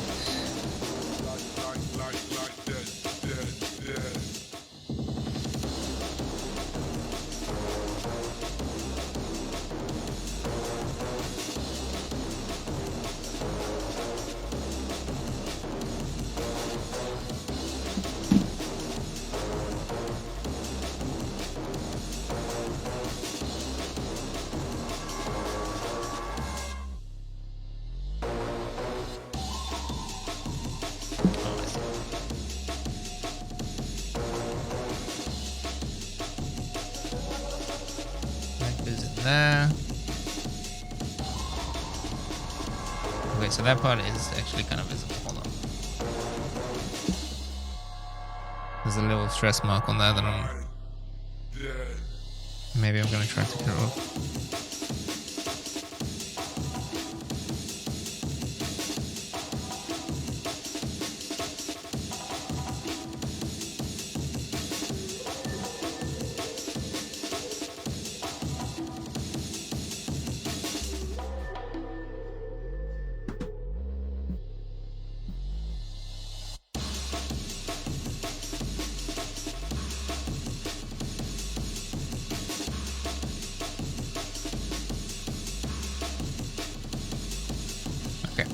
Right.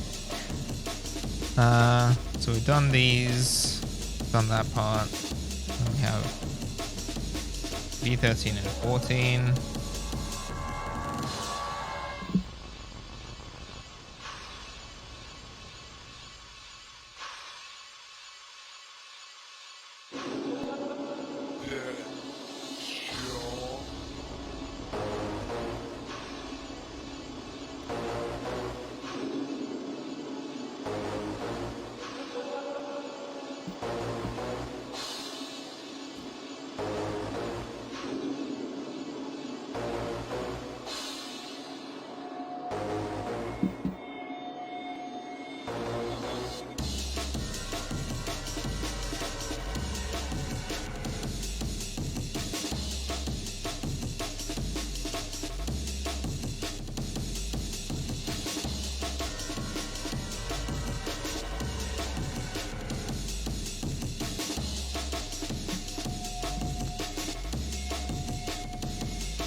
All right.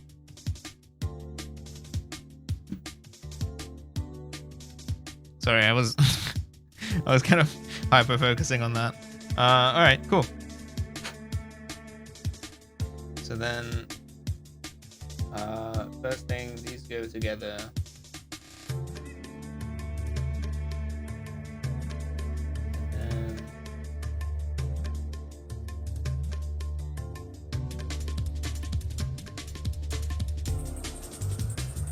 Hold on. I missed one.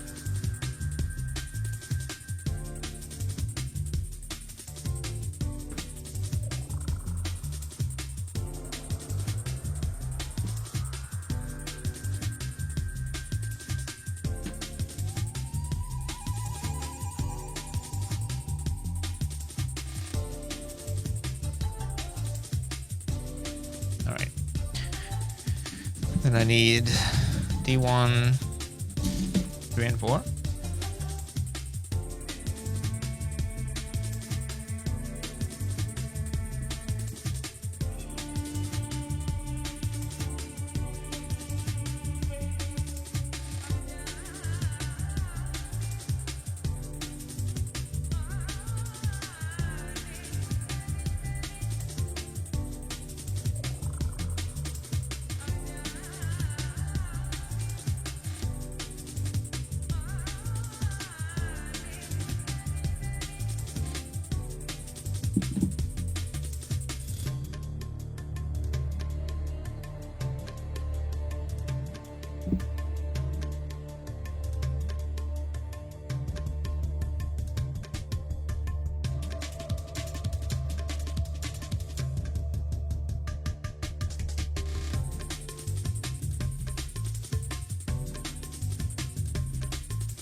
Oh yeah, also, again, I'll probably talk about it a little bit more next week. I'll see if I can, maybe I'll just I'll mock something up. Or maybe, I don't know, but maybe it's one of those things where maybe it's easier if I just like just make a drawing on stream and then I kind of like explain it to people as I go along. And then I think over Christmas, while I'm not streaming, I might be able to do sort of like a CAD mock-up and like get some like actual dimensions. But I have been thinking a little bit more about what I want to do with the with that like little like IO sort of like panel thing. So basically, if I'm, you know, when I add another monitor, I will need to fill up the remaining gap with something. Is it worth? Hold on.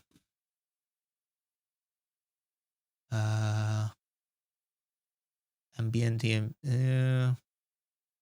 I think I'm just gonna restart this one because I'm specifically looking for like. Actually, you know what? Maybe we can do this one. This seems like video game music as well. There we go. I'll probably download these and like set them up like the same way that I have the sort of starting soon screen. So I have the individual tracks tagged and everything. But for the time being, you can use it like this. So basically, I mentioned it on Twitter.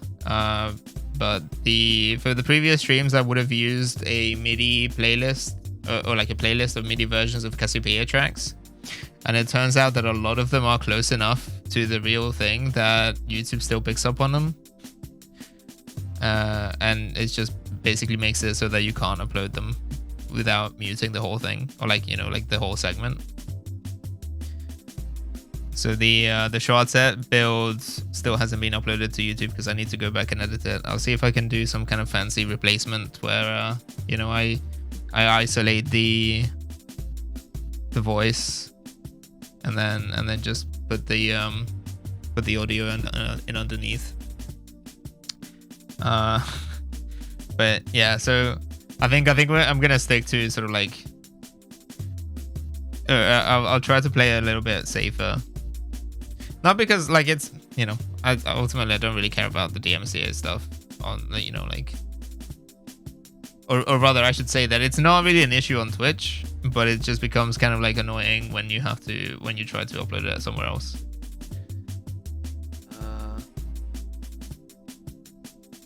Let's see. This goes on there like this, and then this goes on the other side.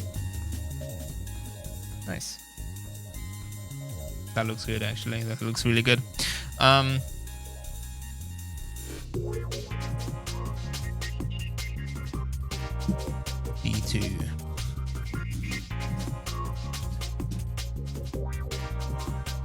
How do you think it feels? Anything is easy to play. How do you think it feels? Any day from 9 to 5. Why do you cry and steal? Oh, there you go. Kinds of good days. But yeah, anyway, so as I was saying, if I add an additional monitor, basically, I will need to fill up the frame with something else. And so what I was thinking is, stop me if I've said this so many times that, like, that you're bored of me hearing it, or bored of me saying it. But the idea is that I want to set up a little box that would go on top of the monitor, to which I can attach all of the little like converters or like that I have. So I have a bunch of HDMI 2 component converters that I use to output to the monitors, and at the moment they're just kind of like just hanging out on top of the monitor, and it's really messy.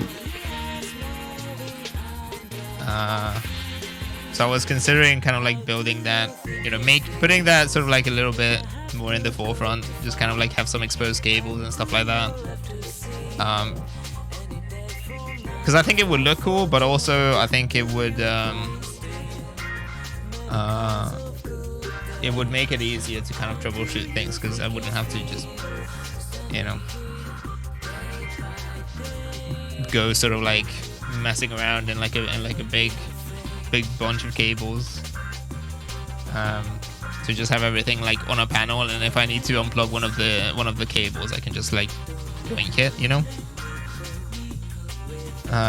or yank it, I guess. And so I was thinking about how to build that in a cost-effective way, and I was thinking about potentially using sort of Eurorack hardware, you know, so like a modular synthesizer stuff. Ooh. Like modular synthesizer sort of like hardware, which is kind of like standardized in the sense that you have like a basically like a specific distance, right, or like a separation between two rails with a bunch of holes, like screw holes.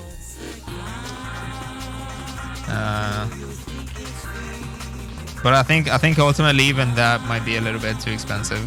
So I think I'll get some like aluminium, like sort of like extruded aluminium.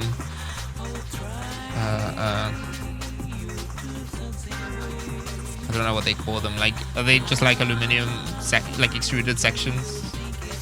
Right, it's the kind of stuff that you would build like that people use for 3D printing, or like making 3D printers and making like custom upgrades to their 3D printers and like a bunch of other things.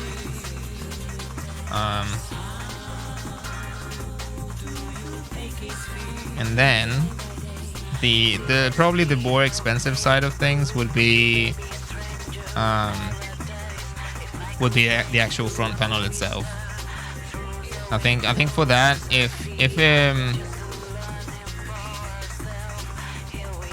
I'll see if I can design it. If I end up with enough parts that it makes sense from a cost perspective, I might be able to get some pieces like water jet cut or like machined out of like sort of like plate metal.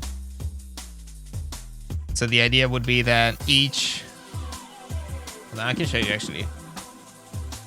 So like this is the opposite of what I'm currently using. This is component 2 HDMI. So I would use this for capture. Right, so this is the input HDMI side. This one is micro USB, but the other ones that I'm using are powered by a barrel jack. So what I'm thinking is, because they have like these screws on the casing, I think I might be able to just remove these screws and just like put a plate here, and then replace these screws and just bolt the plate onto this thing.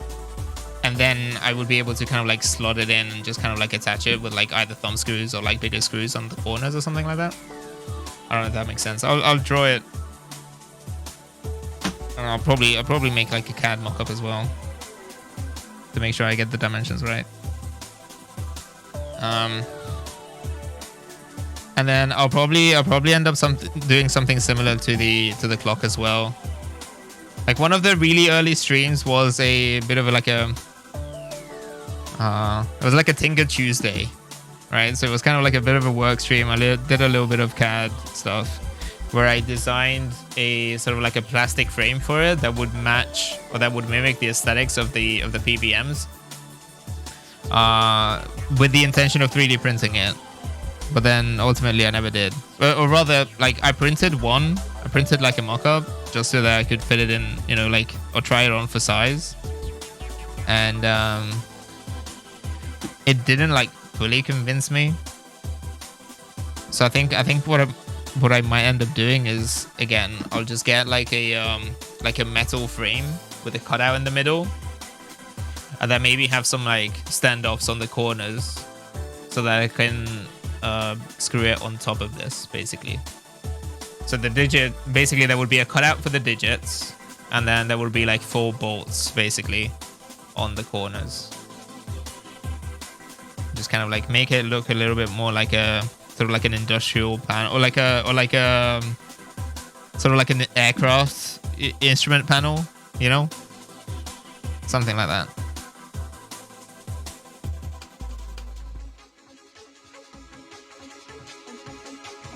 And then I could potentially paint it so that it's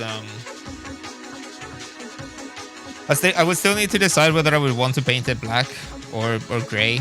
I might be able to sort of color match one of the grays, you know, of the monitors, and maybe have something like that. I feel like it's dark enough that it would look better. Well, I don't know, we'll see.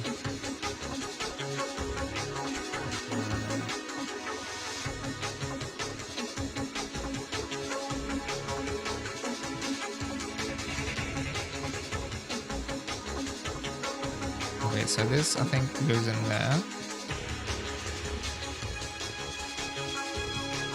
Oh, that's supposed to have a sticker on it. Hold on. Does the sticker go first? I think it might be better if it does. Okay. So this was green, I think.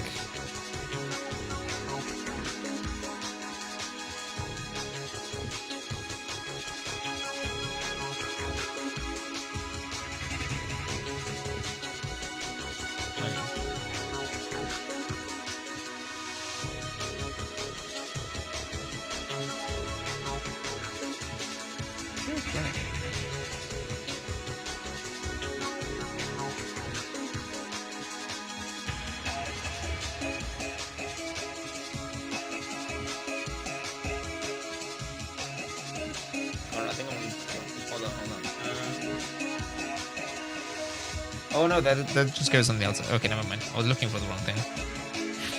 Or rather, I was looking for something that just doesn't exist. Okay, so I think this goes on, and then there's supposed to be a little tiny sticker on. I don't even know if you'll be able to see. Yeah, so like on there.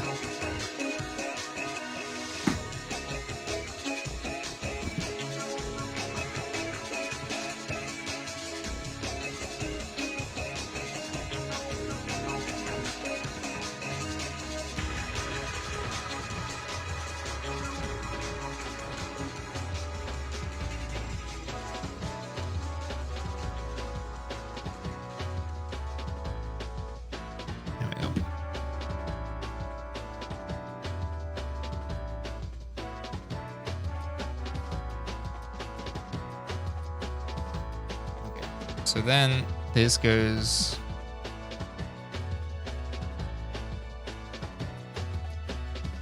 in like that.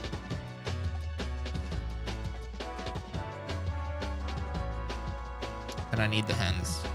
So that's D2, 29.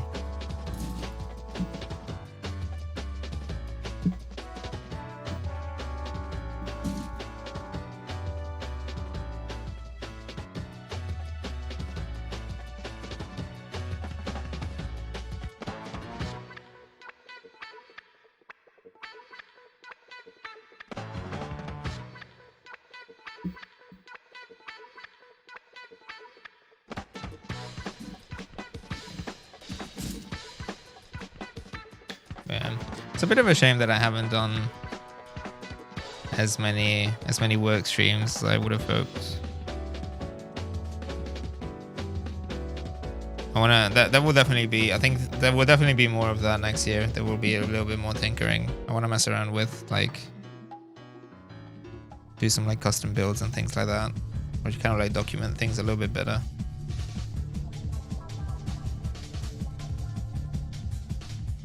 Like, as of right now, it's a little bit embarrassing. Like, I get a lot of people just kind of like, you know, asking like, hey, can you show us like a different angle or something? Can you show like a, you know, little behind the scenes kind of thing of the setup? And I'm just like, this room is so messy right now. And it just like, it would completely like, I don't know. It's always fun, I guess, to see behind the scenes, but I feel like it's so illusion shattering that it's counterproductive. Like it just like completely ruins it. Um, so early next year, probably. If I don't have time for it before the end of the year, early next year, I will move it to a new location and I will tidy things up. So I think I will be a little bit more confident, just kind of like showing everything off that way. I don't know. There's always a risk that it would be just as janky, but hey, we'll see.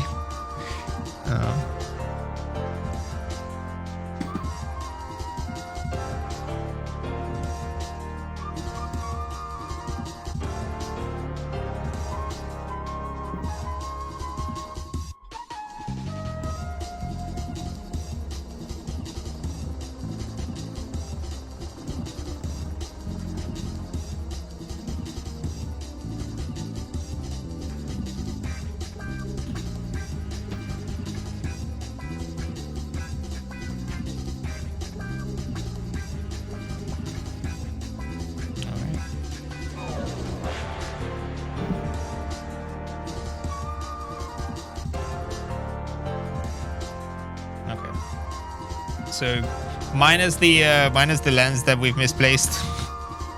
That's going to be that's a right. Oh, I guess it goes on like that. Okay, so maybe I don't know. I swear I will find it, but if I don't, I will probably put one on the front and then leave the one on the back empty. Okay.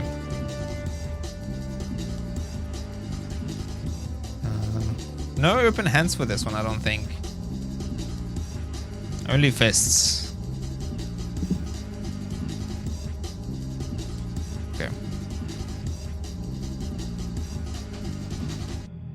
I don't know. That kind of sounds like the tagline for like a beat 'em up. Was that line? They don't trust the police, only trust your fists, or whatever that was. Okay.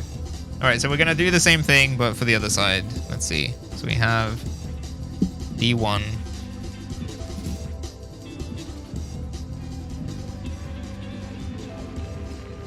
Nine and 10. 9 and 10. Or something else. Yeah.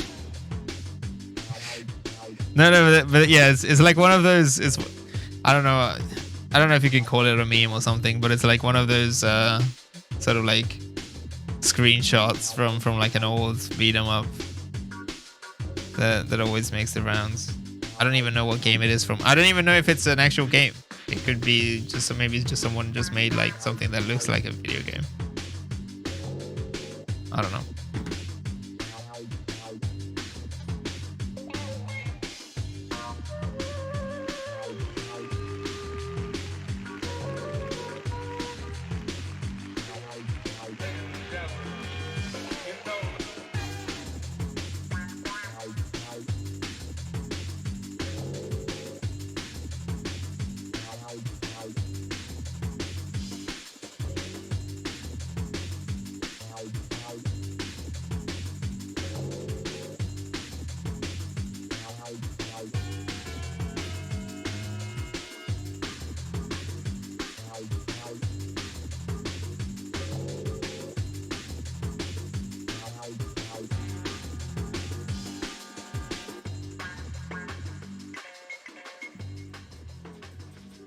All right. This one.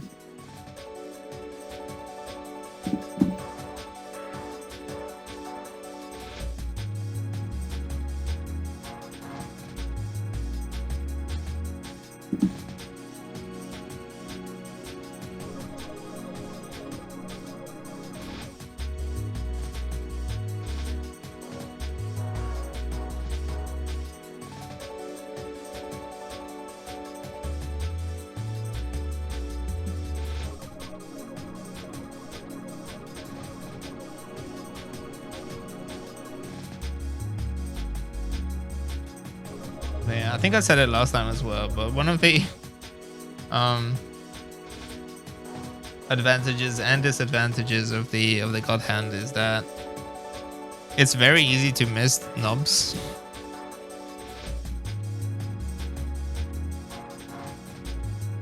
Because you can end up with something that is like smooth enough that is really difficult to spot if you don't remember where you cut it off from.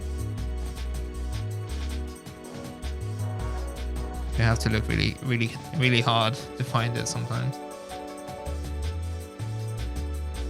Which, I mean, is, you know, it's a good problem to have because it means that if you miss something, I guess it, you know, it's not a big deal. But okay. Wait.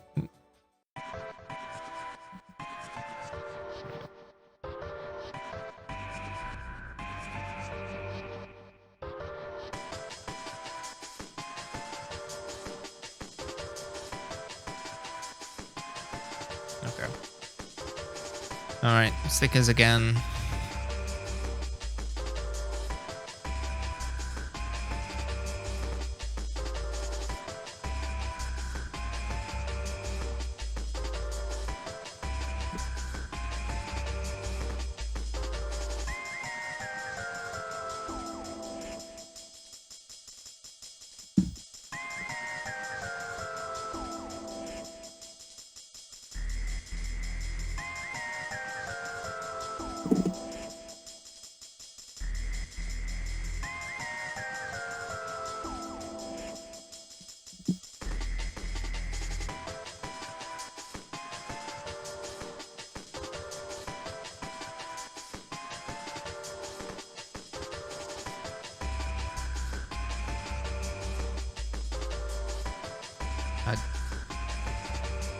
I think I'm kind of getting there. I think I'm kind of getting used to the stickers. I don't know. I still think I mean, for this kind of stuff, I guess maybe not, because like especially if it's gonna be covered by a like a translucent piece or something, it's perfectly fine to use stickers, and you can make them metallic and whatnot. But I think in the long run, I still prefer decals. All right. All right, here comes the dreaded part. Let me see if I can not lose anything this time.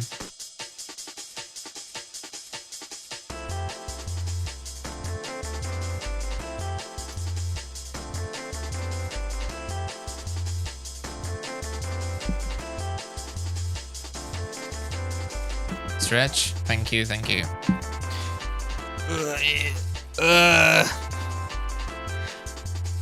I feel compelled to make loud stretching noises so that you get your money's worth. All right.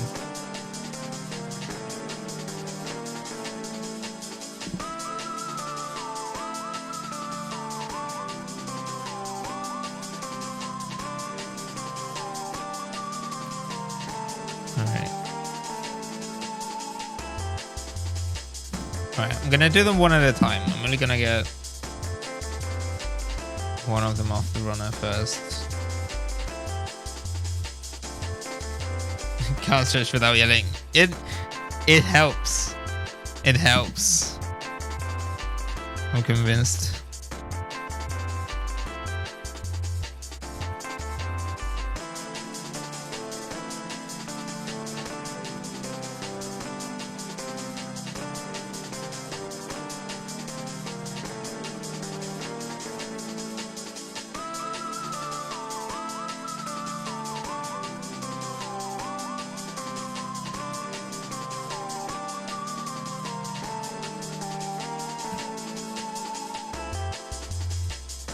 Yeah, it feels like you don't get the full stretch otherwise. Yeah. You gotta stretch like you're a Kuma from Street Fighter. Alright. Let's see.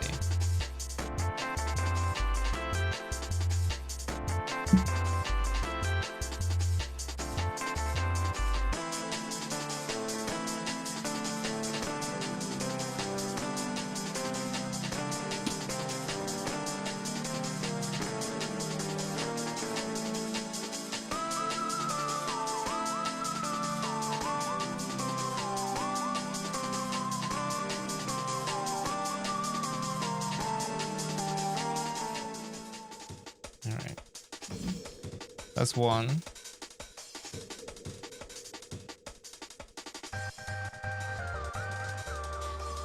We're nearly done with the transparent, translucent parts. So I'm excited.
A little like fruit fly or something in the room.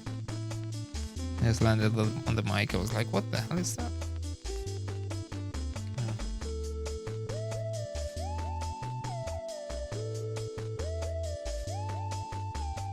Okay.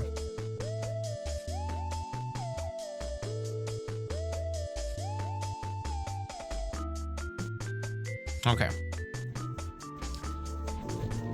Was a bit less, bit more painless, bit less painful. Oh, I had completely missed. Hold on, I missed a part. D2 27. Forgot to do that for the other one, I think. Or did I? Yes, I did. Okay.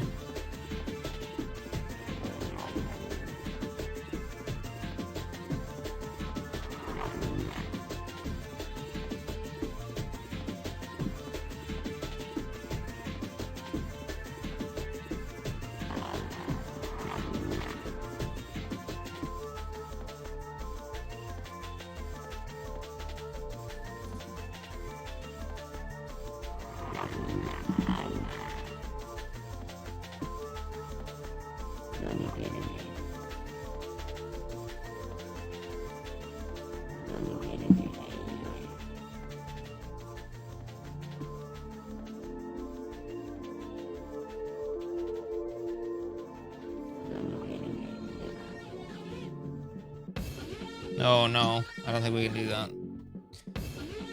All right, I know it's, I know it's Wipeout.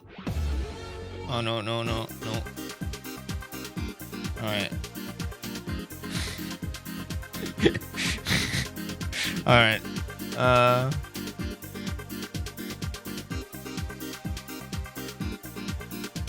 I'm sorry. I don't think we can do Firestarter brackets instrumental. Unfortunately.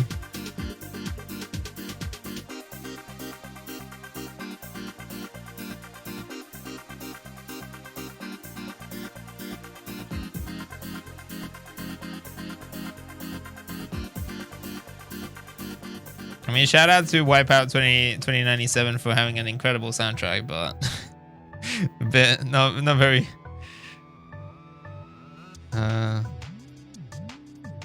I don't think Twitch or YouTube would appreciate it. All right.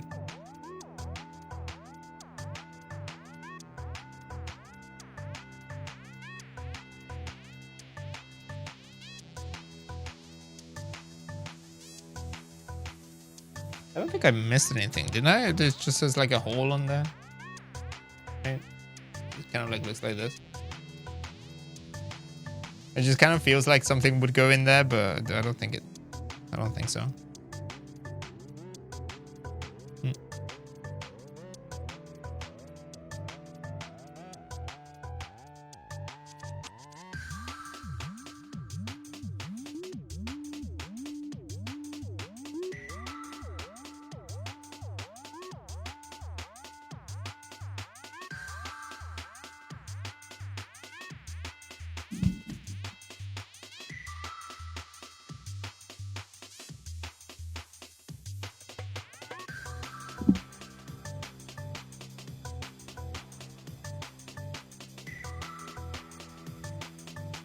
Oh, it's a hard port for the gun bits. That makes sense. Makes sense.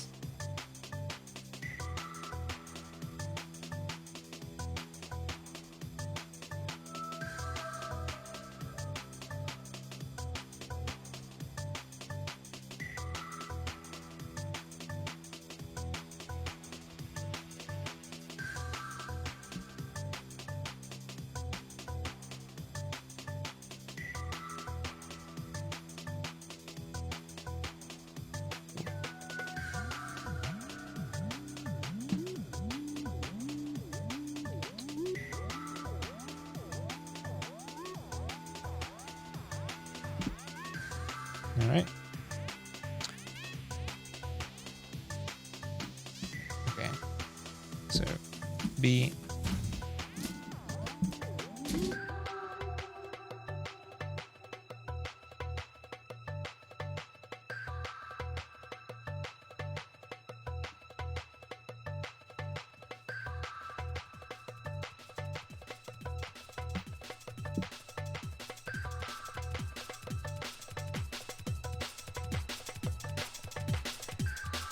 Oh, you know what? Actually, I don't think it would be effective against like DMCA stuff, but I think it would be a funny bit to set up like a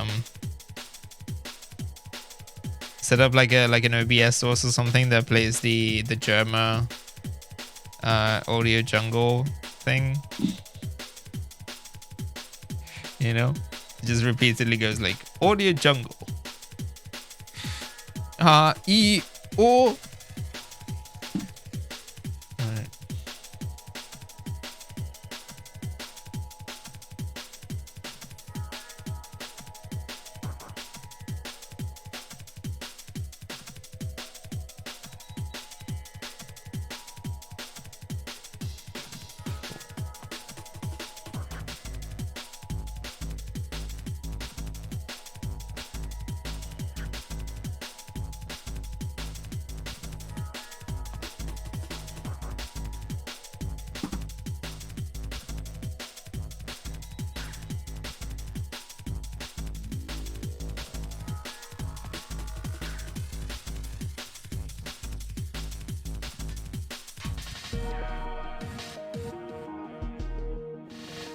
All right, and then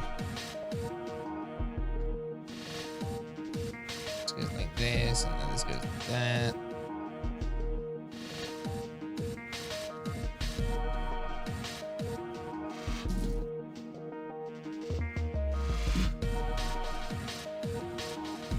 These feel a lot more. I don't know if maybe I'm just building slower, but it feels a bit more involved than the short set was. It's definitely a bigger kit. I think it has more runners. But, I'm looking for 11, 12.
I think that's fine.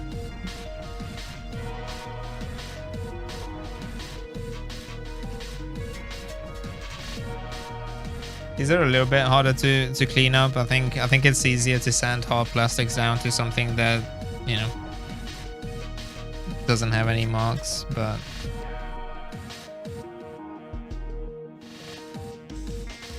I think it's okay. These are like mostly hidden anyway.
Yo, Colon Q, welcome.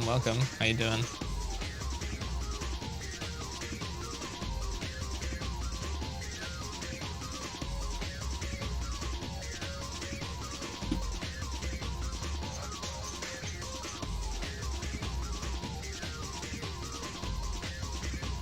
How's the Gunpla? Going well. I have managed to misplace a part that I will have to probably look for after the stream. But it's going well. It's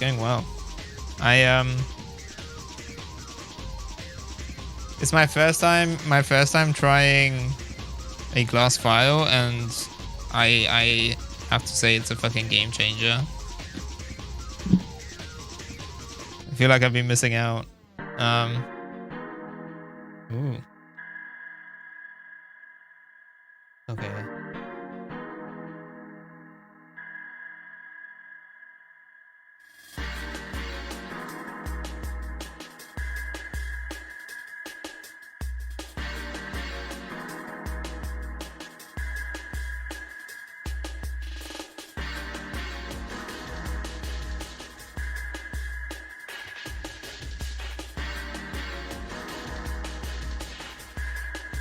Cool. And then if that goes in like that, and then this goes. Wait, hold on. Is it like this? No. Oh yeah, no, I think it is. Yeah, because that's supposed to be the left arm, right? So it will go like this. Oh no, hold on. Left arm, yes. Okay. Stage left. Yeah, and then we have E2 3031.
We might end up doing things a little bit out of order. I don't know. We'll see. Is the next step? Yeah, it's feet and then legs.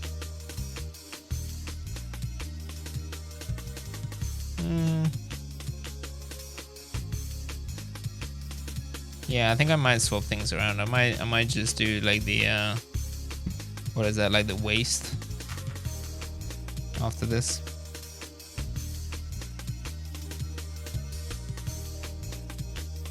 I think that's how we did it last time for the short set as well. And then that way I can do a leg day.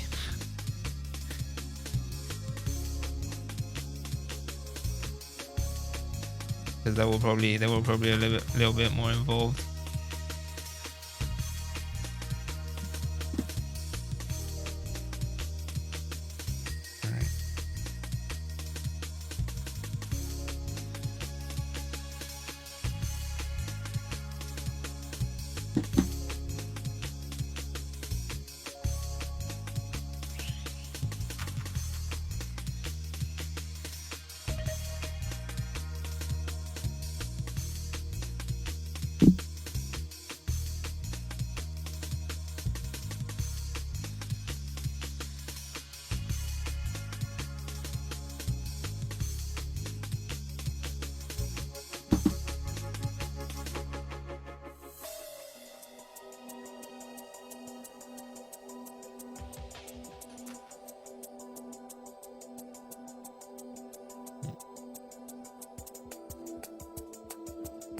What's that? I keep seeing, I keep seeing it on mobile where I can't really hover over it. Oh, is that the Twitch recap badge? I was wondering what that was.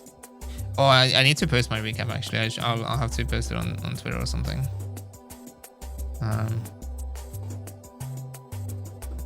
Do you just get a badge if you're above like an arbitrary sort of threshold of like, oh, you're a top Twitch user or something? Like, or does everyone just get one? I haven't looked into it.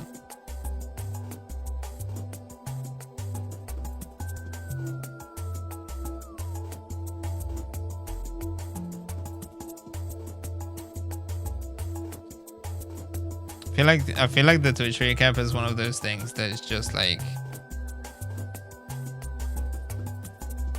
I try not to look at because it's like, it's just the constant reminder of just like how much time you've spent on the website. Like I think I had like I would have to check, but it might have been like 350 or 360 days logged on in the year. I'm like, god damn it. Which, I mean, I guess it probably applies to pretty much everything, right? Like, if I had the same metric for, like, Twitter or something, it would probably be the same. But it just feels rough when you put it like that.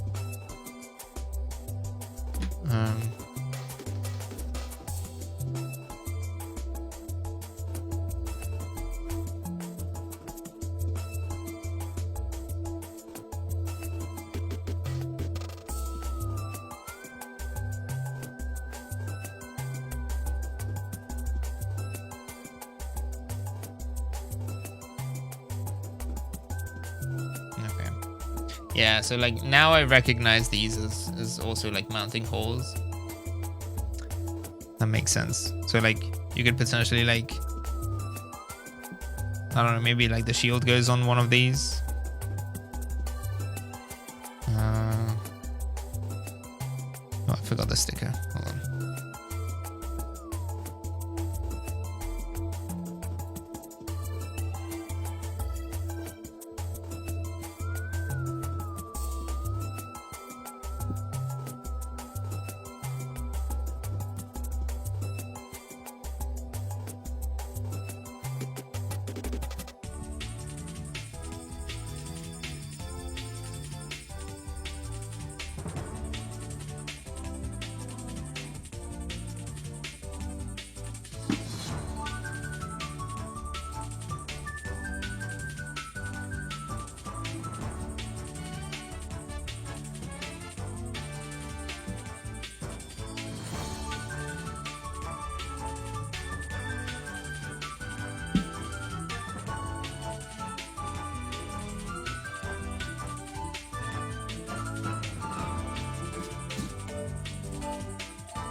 Incidentally, would it help if I zoomed in? I realized that... Oh, fuck. Just as I do that, hold on. Nobody panic. Hold on.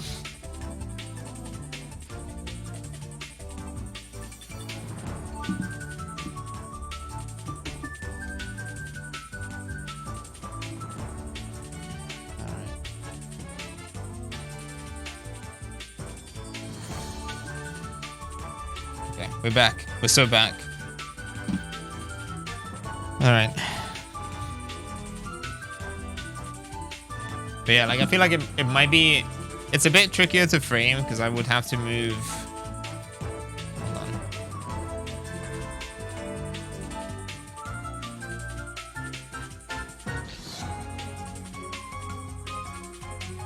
Alright. It will be harder to align the grid as well, but hopefully it's like...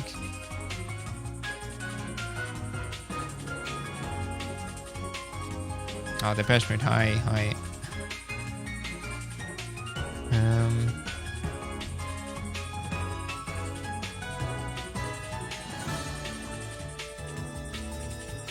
What even is this? Is this like Mario Kart?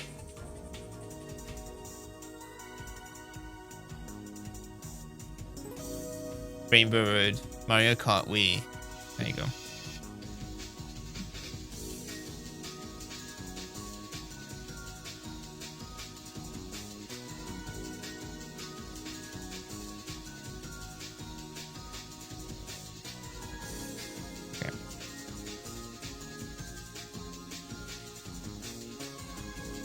Yeah, I feel like the problem with the framing is that I feel like I have a hard enough time already just kind of like keeping things in frame, because I would need to bring the camera like closer to myself so that it's closer to the edge of the, you know, because it feels a bit weird to kind of like do things with my hands sort of like extended, like outstretched, because I also have a hard time seeing things.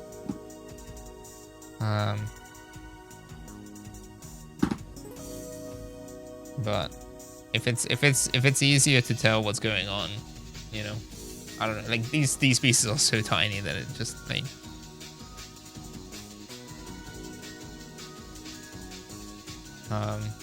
Built Gundam once and it was so much fun. Hell yeah. It's really cool. I really enjoy it.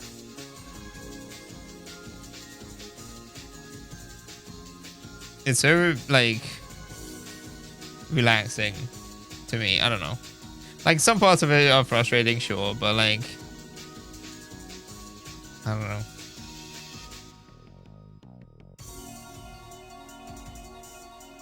It's nice to just kind of like very methodically just kind of like work your way through a set of instructions. I don't know. Let's see. I think we're all done with this. So we have both arms. We can probably attach them now. So this is the left arm. Oh, no, this is the right arm.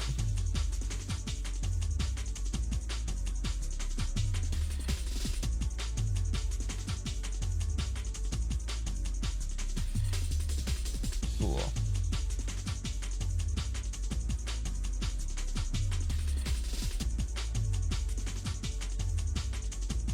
All right.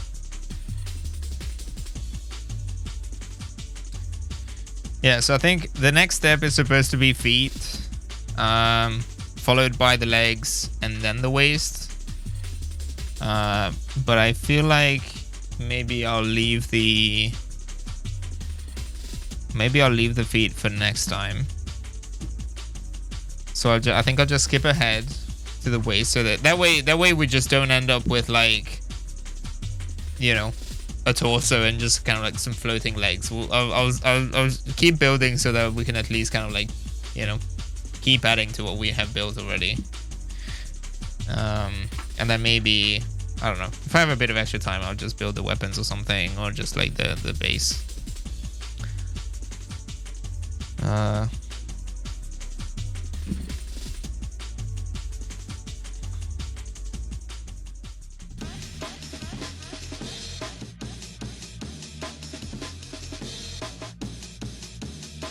Oh, the backpack as well.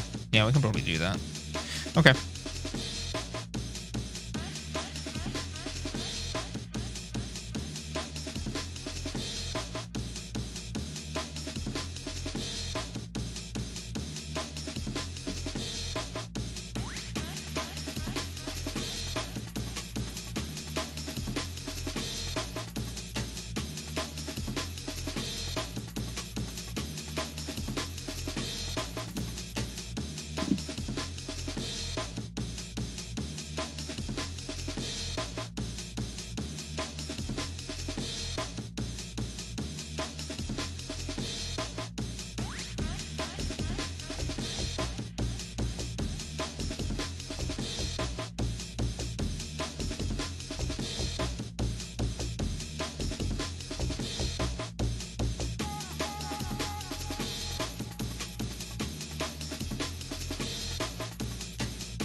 That might be visible. Hold on. Let's see.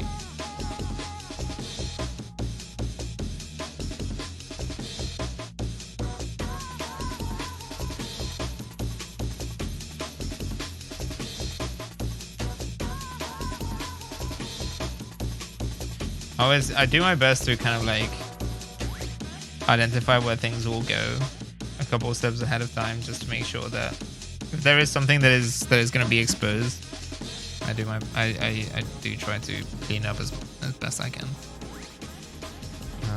Okay.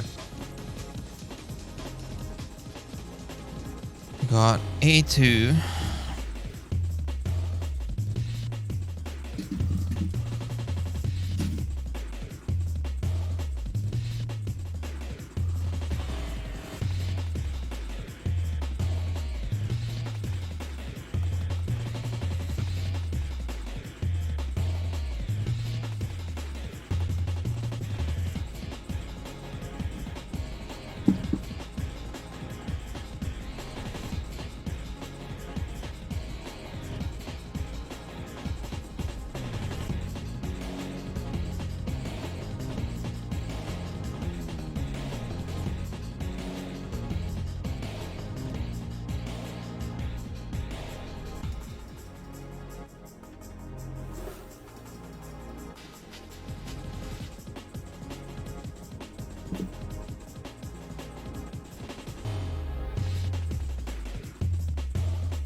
Oh, I see.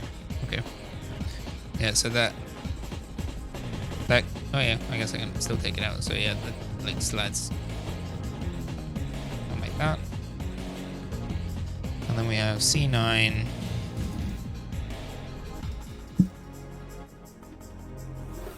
Is that the other one?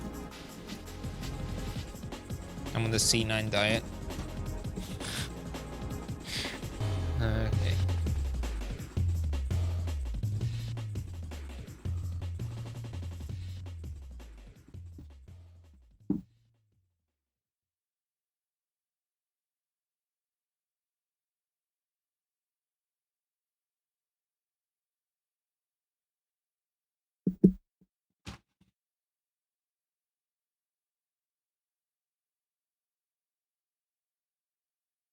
Nope.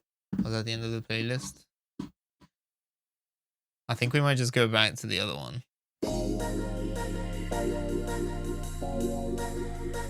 Yeah, I'll have to download these, I think. Properly split them, you know, tag them. That way we can have sort of like a now playing as well on screen.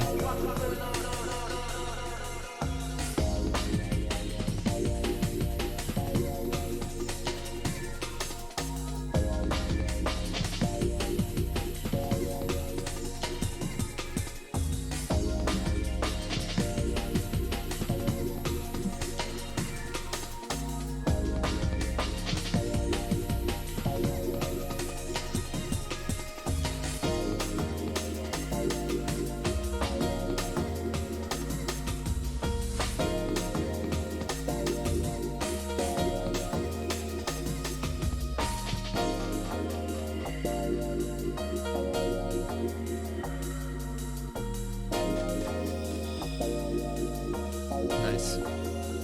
Okay.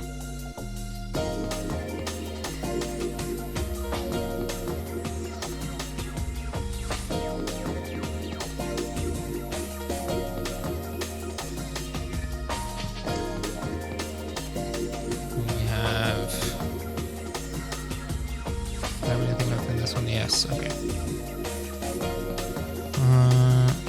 See then.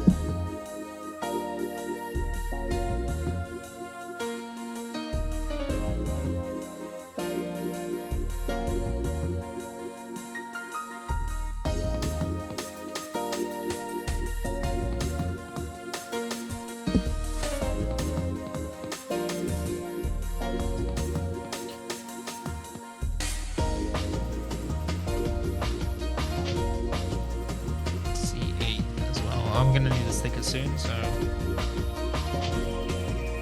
let's see.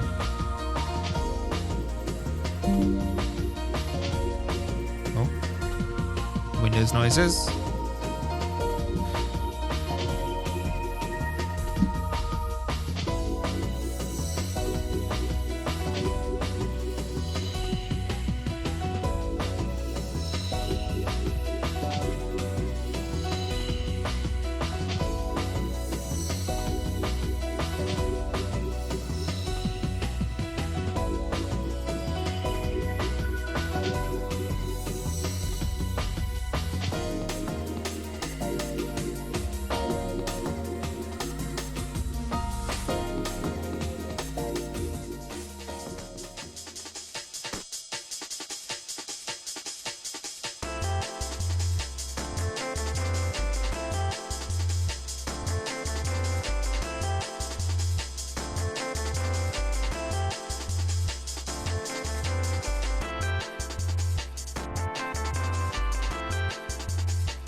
Oh, wait, hold on.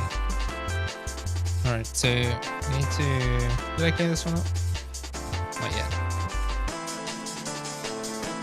I'm not completely.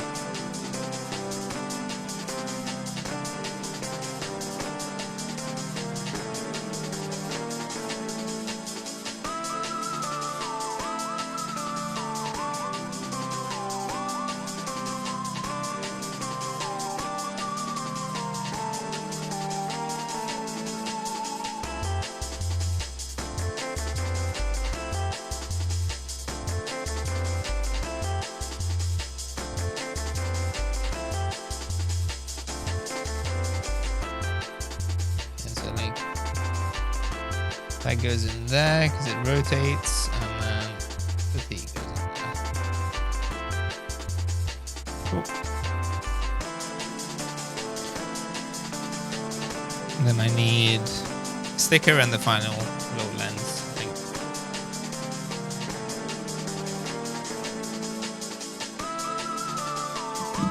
Simple model of the original RX. Nice, nice, nice.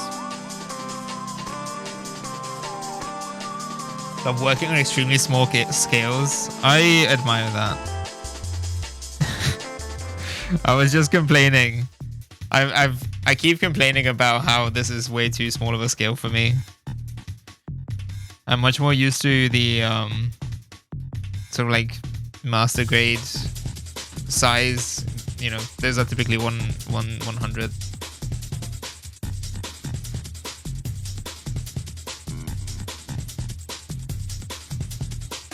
Which incidentally, I do have a also in my backlog. I have a master grade RX 78 too. I was kind of hoping that's a candidate for painting, I think. So I will probably hang on to it for a little bit longer, but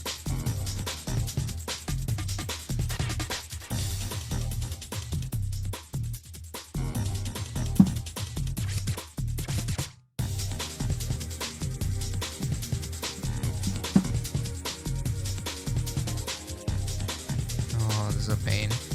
All right.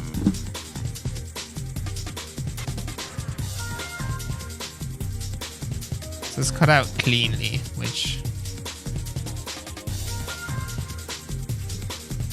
I'm trying.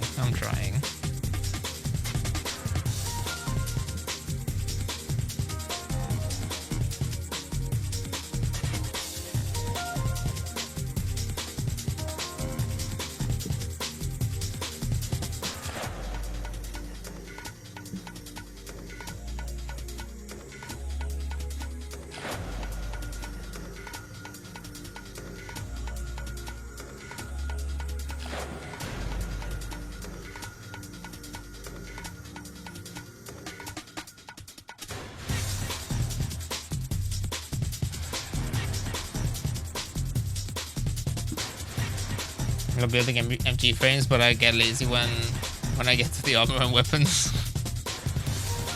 Yeah. Well, you know, you can always make those. I think I do love those skits, or like those like when people make. Oh fuck me, I dropped it. Okay, well this one I definitely felt. This one definitely went on the floor, so I'll find it.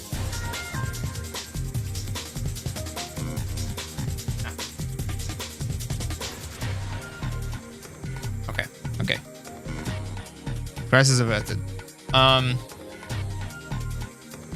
yeah, I do love it when people make those builds where it's like, I've seen it mostly with the like even higher grade stuff, right? So like, what is it, like the perfect grade ones where they don't put the armor on completely, so you have like half of it with the armor on. Yeah, like open hatch builds. Yeah. Which basically means that you only need to do half of the armor. You know, if you're feeling really lazy.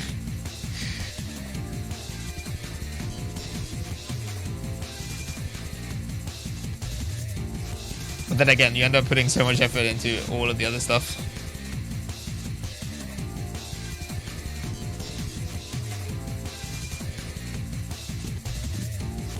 One of the smallest devil houses I finished fit inside an Altoid stin.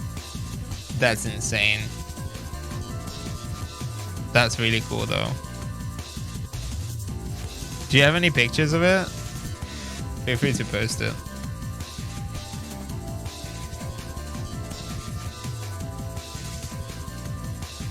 I'm gonna put this thing in.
Hold on, I might need to get some like alcohol. Actually, wait. No, I don't want to risk it. Hold on a sec.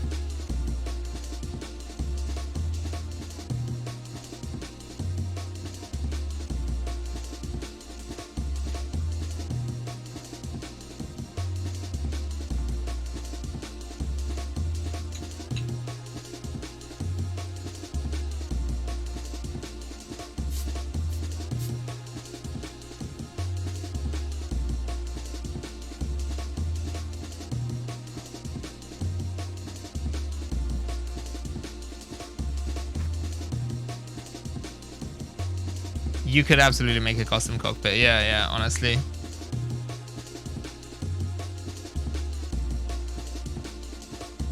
That's wild. That's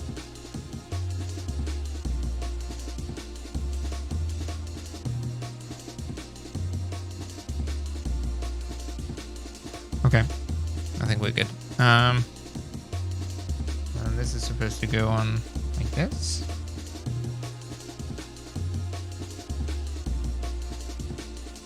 It said cut out cleanly, but like I swear that I don't understand how they stay in place.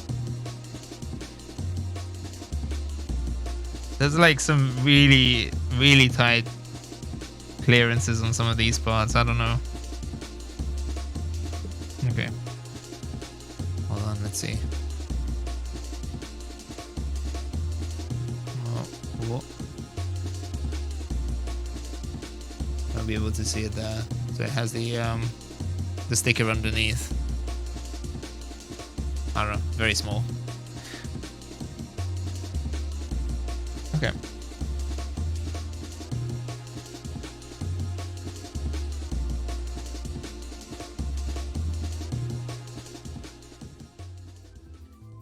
And then we have C2 and C3. And then on this side we have 4 and 5. Okay.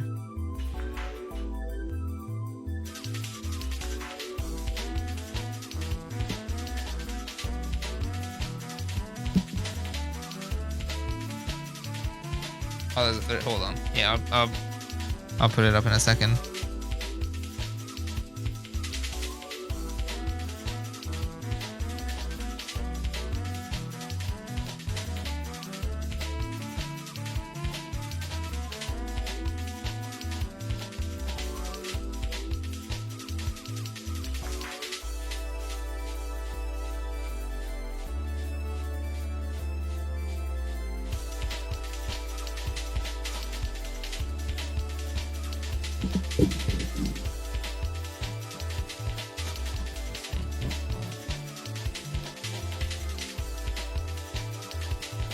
Measurement at the bottom is in inches. Oh my god, look at that. That's insane. That's really cool. Hold on. Okay, let me see. Do I have some kind of a... Oh.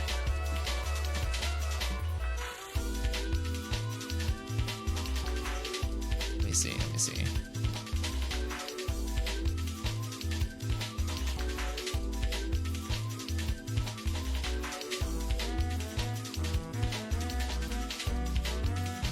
That is so cool. Alright. Okay. There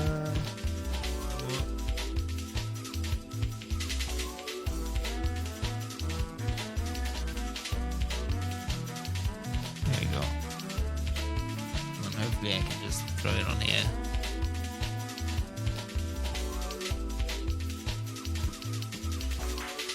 Look at that. Yeah, so like, hold on, I can make it smaller.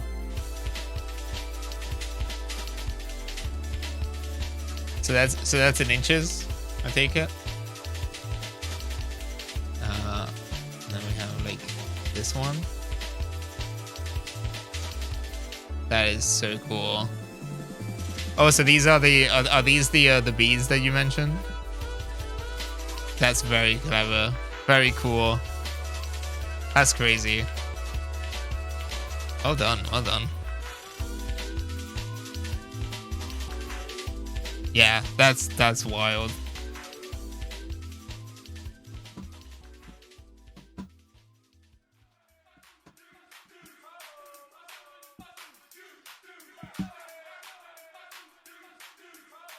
Yeah.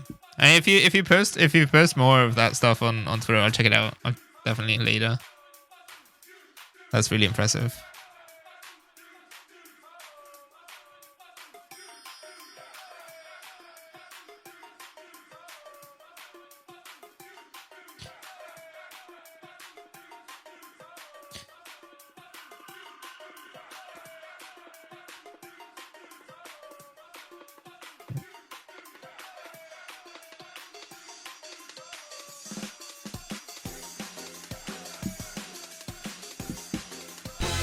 Brilliant. Excellent.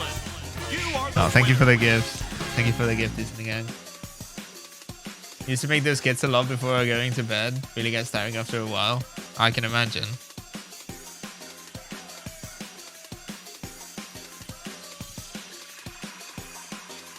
Oh, well, yeah. Thank you so much for the gifty. Enjoy the. Well, I don't.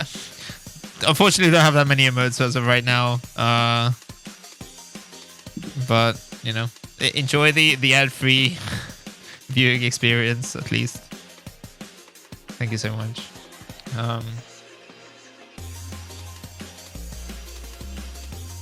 Okay.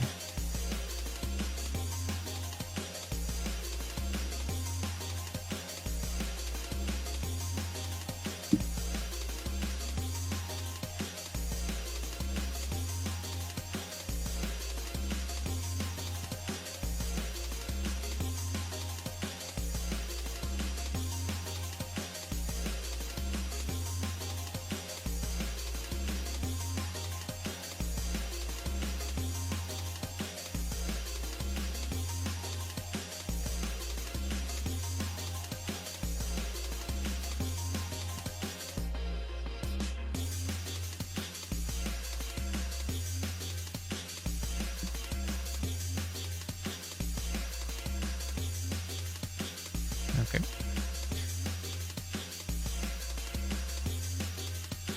This one.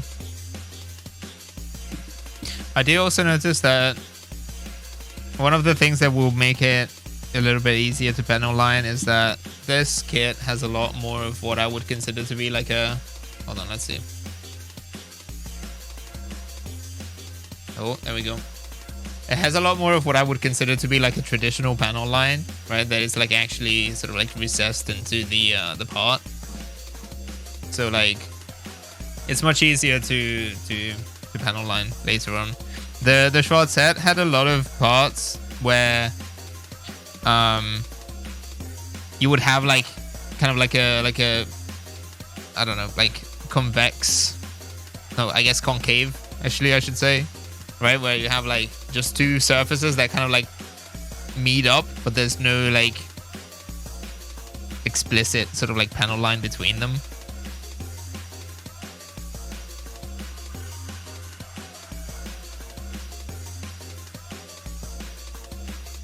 Yeah, no channel. Yeah, so like it's kind of like up to your interpretation as to like how much do you want to weather it basically, or like how much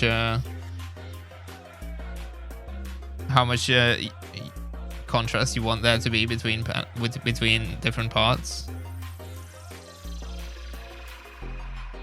You know, but it's a bit trickier to use, like, so because I've got the like liquid panel liner. I have some Gundam markers as well. I have no idea where I put them. I must have misplaced them.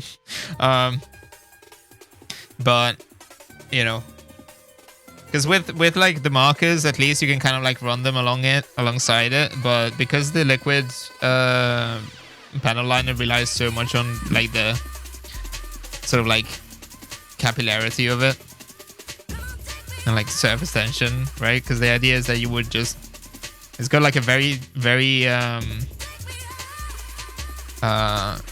fine brush, and the idea is that you would just like dip that on one of the edges and it would like run along the whole thing on its own.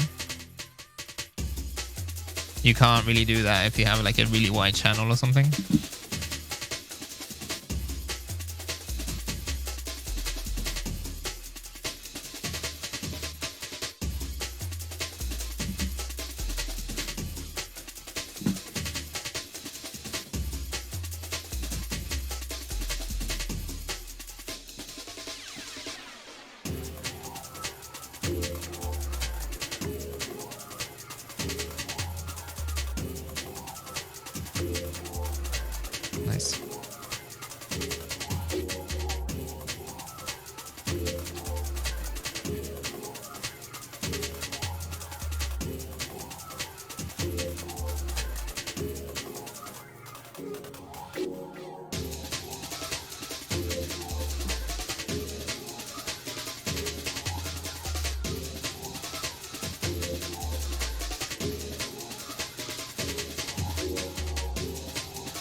No, I keep raving about it, but like,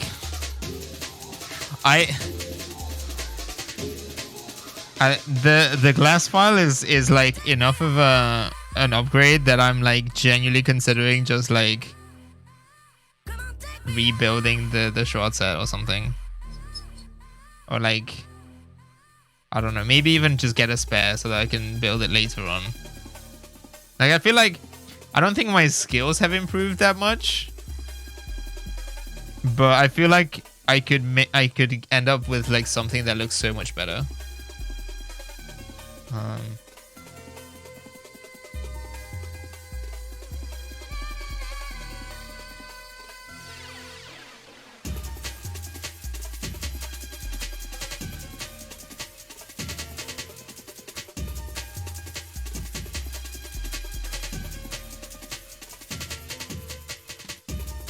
Alright, so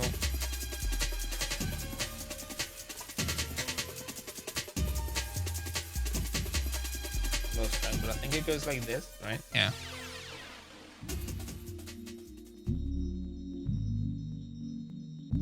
Nice.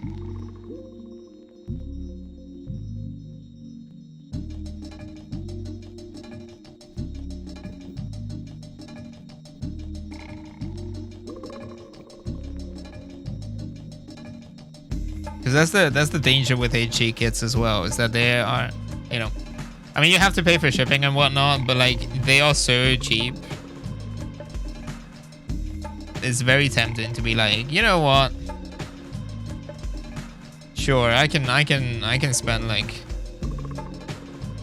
15-20 quid on something, and then you just end up like piling them, like ceiling high.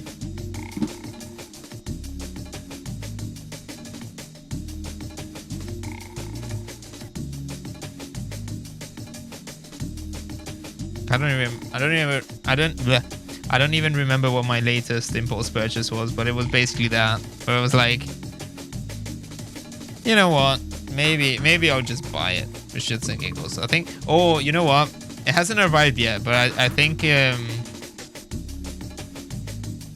was the gun tank Eco Plot. So they have these there's this series of kits that are made with PLA plastic. It's a cute pun, right? Because it's like Echo PLA, Echo Pla, I guess. I don't know.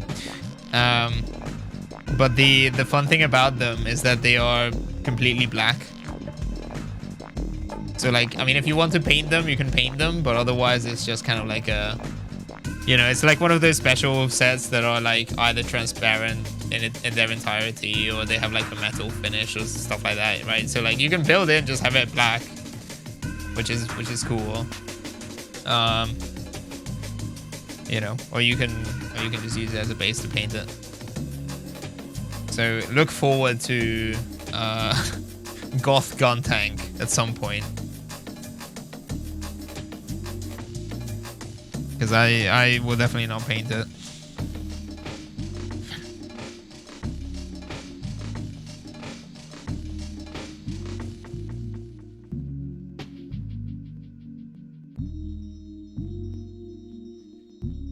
But yeah, there are some more expensive ones. I was kind of like looking at, I think they have a there's an Ecopla Gundam Mark II, which I think I mentioned before. That is probably my favorite Gundam.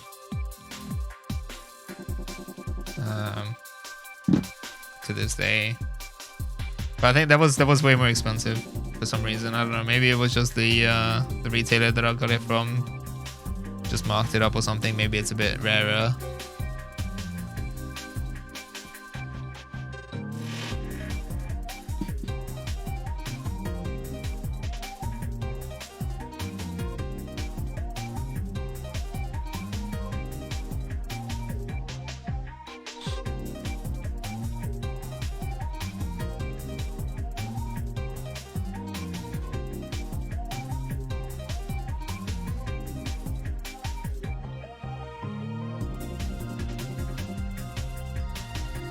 I think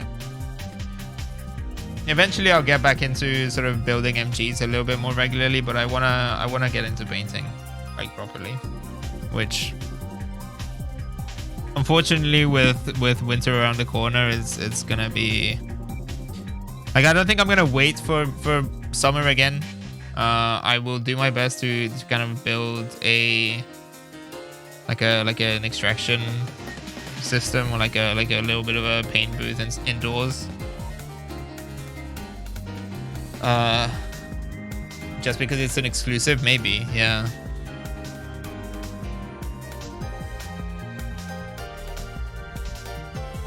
Oh yeah, it would be cool. At some point I want to build the new Gundam MG. I'm a sucker for like funnels in the shape of a wing. I don't know. There's something about it that looks really, really cool to me.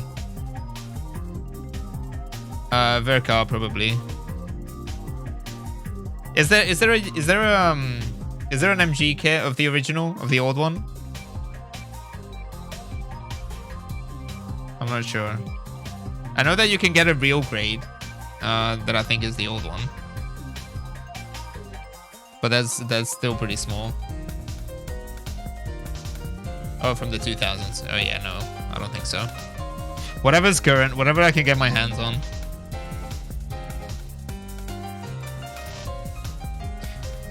The only kit that I would be willing to kind of like track down, and like get an old version of is the Nobel Gundam, because I've had it on my sort of like shopping list for ages. I think I have a like a Hobby Link Japan order, you know, like unfulfilled, that I've had for like years now.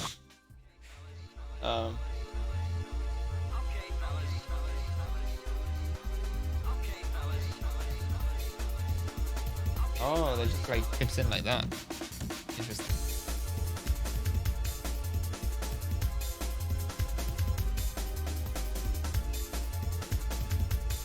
Cool.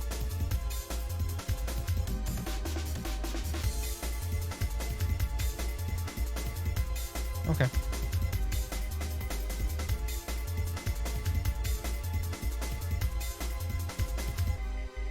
There we go. So that's the waist. Then I think I'll probably... What's the time? I can build a backpack. Sure. Let's do the backpack as well. Yeah, I like it. I like it. These kits are really good, honestly. Like, for the scale, they have a really nice amount of detail and like color separation for what it is, you know, like.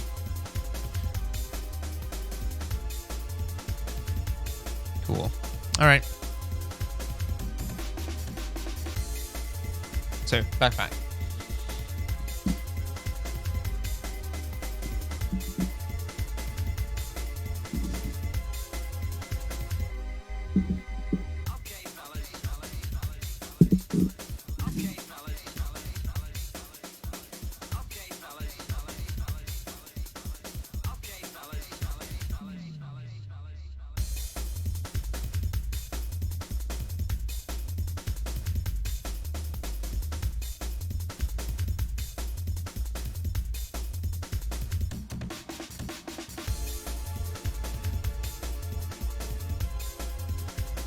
One.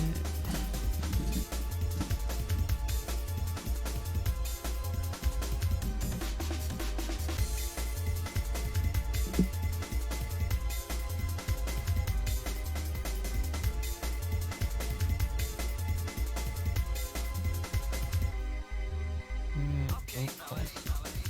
Get in there. Not looking forward to doing the stickers on the thrusters of the rifle. Yeah. Yeah. So just so you can, I don't know. Maybe you can see it if I hold it up against the light. You can see the perforation, or like you can see where it's cut. But that's like, what is that? 1, 2, 3, 4, 5, 6, 7, 8. And then there's a bunch on the other side as well. There's like 16 stickers. Fun. Right.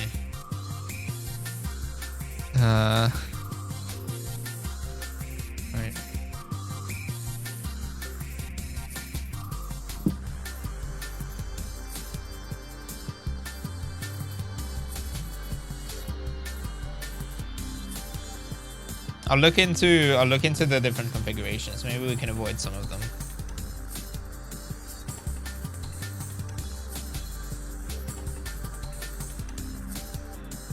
Because I will probably, because the rifle has these they're almost like petals, I guess. I don't know. Hold on. You can see it on the top here that like these open, or like you can have it in this kind of like closed configuration, which I'm probably gonna keep it like this. So we'll see how much of it is exposed. I don't know what's supposed to be on the other side of these. Maybe it's got like these yellow parts. Actually, no, I don't think they're. No, there aren't that many yellow parts.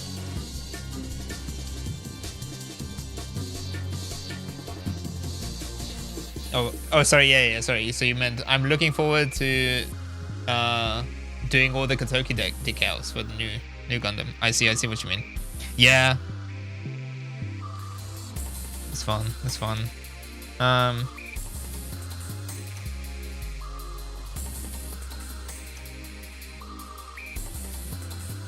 Well, I mean, because like the thing with these unpainted kits, you know, is that like you can churn one out, you can just finish one in like 1 or 2 sessions. But like for anything that I end up painting, I can already tell you that it's gonna be like a months-long process. Like, I mean, granted, you know, it's in large part due to the weather, but like I started a Macross kit like way before, or like, you know, before summer, with the intention of, because I had just picked up an airbrush and I was like, you know what, this is like a perfect kit for me to like practice on. Summer's coming up, I get to paint outdoors, you know, it's gonna be great. And then I like cut out the pieces, clean them all up, put them away, kind of like expecting to be able to paint. And then I think I basically got like, I don't know, a quarter of them painted or something. They're still just like hanging out on, you know, the little like crocodile clip sort of like holders.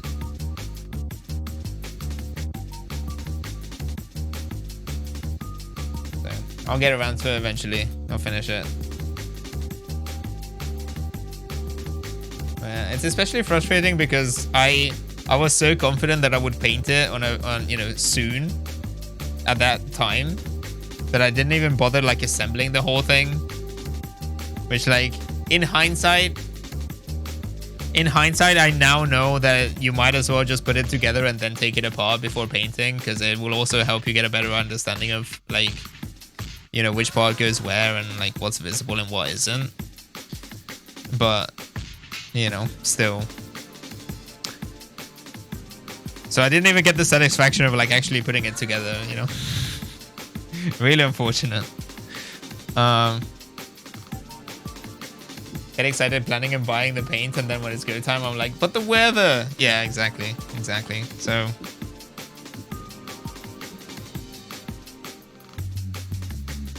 So I'm hoping, you know, that once I can sort of like shuffle things around a little bit, I'll have more of a dedicated space, because, you know, because basically, I mean, for those who haven't heard or whatever, but like, so I'm currently streaming from a really small room, and the plan is to move the entire setup to a significantly larger one. So I have a little bit more breathing room. It would be nice to be able to like temperature control it a little bit more, because it gets really hot in the summer. And as of right now, there's not enough room for me to have like an aircon in here. And then basically what I could do with this room instead is set up like a little DIY space. So the idea would be to have like the 3D printer set up, you know, get like an extraction fan kind of thing. Like one of those like folding ones, you know, like you can get like a little suitcase thing that kind of like folds open.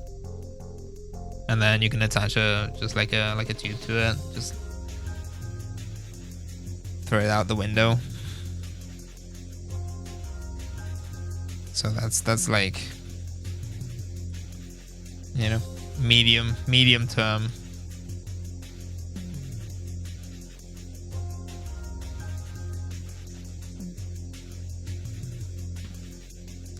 All right, so I have this thing.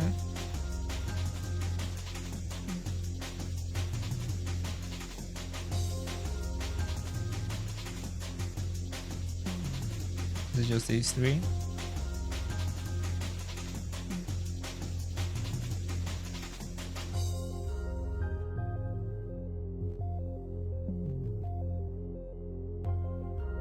Nice. All right. And then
oh, Steel Shin, thank you for the follow. Welcome in.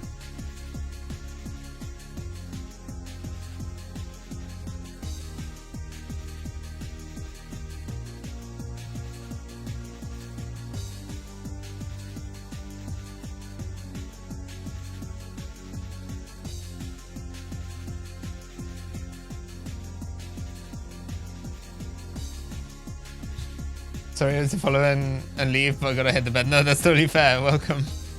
Welcome anyway. Thank you. I appreciate it. See you next time, maybe.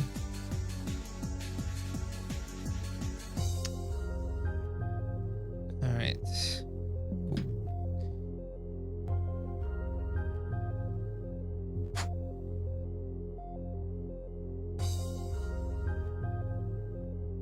Yeah, have a good night. Have a good night.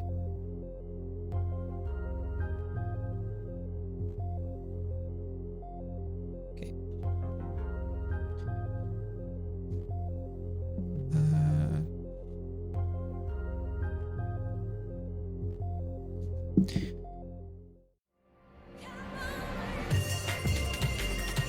So we have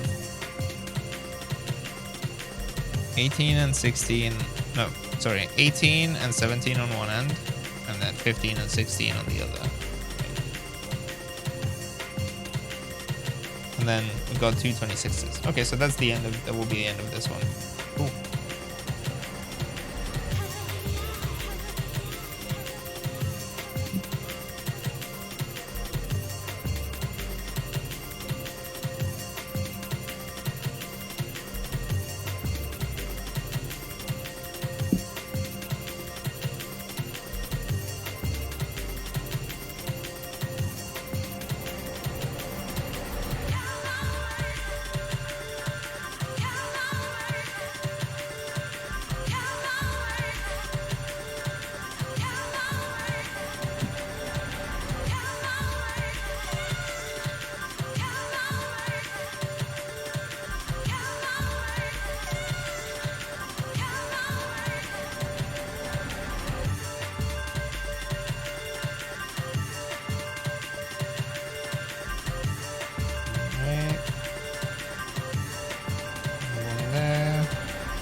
All right.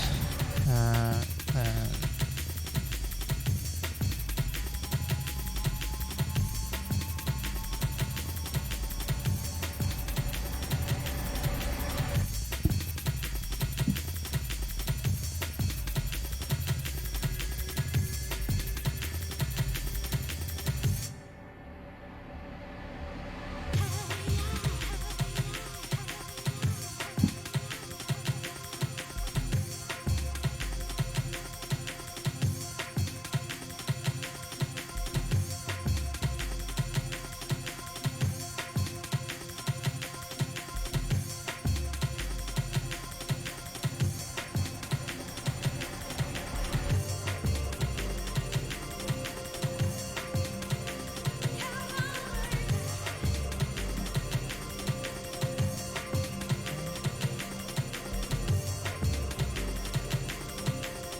the hand cam setup is always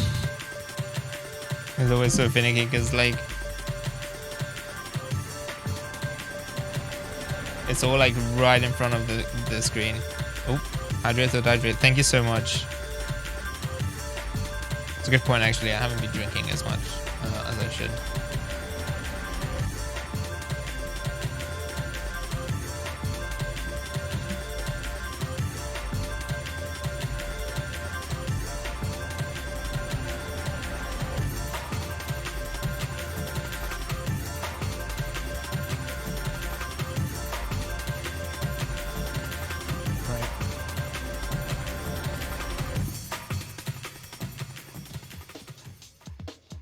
So this one was 15 and 16, so it's this side. So this goes in first, like this.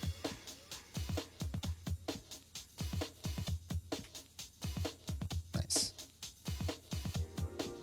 Oh, that's cool.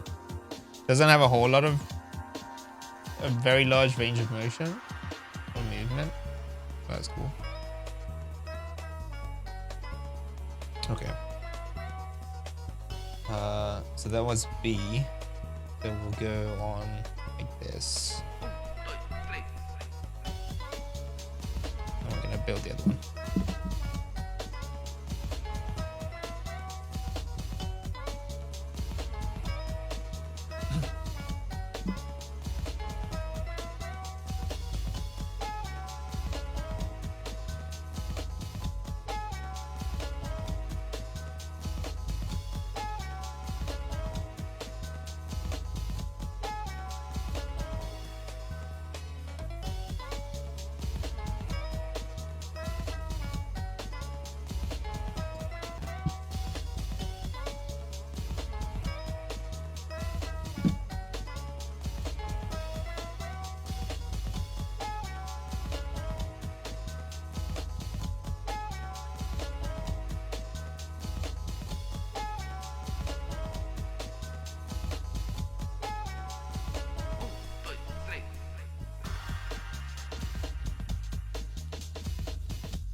Nice. All right.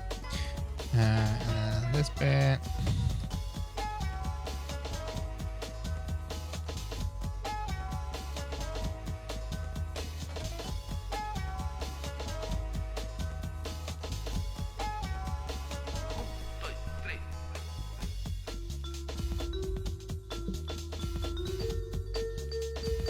Oh, you can't actually see that part. Okay, never mind.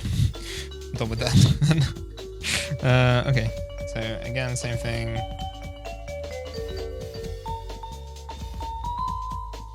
Cool. I'm surprised these don't have like stickers on them or something. I mean, I appreciate it because really a pain, but okay. So we're done with day 1, and then we have C, which is this is weapons. And 11.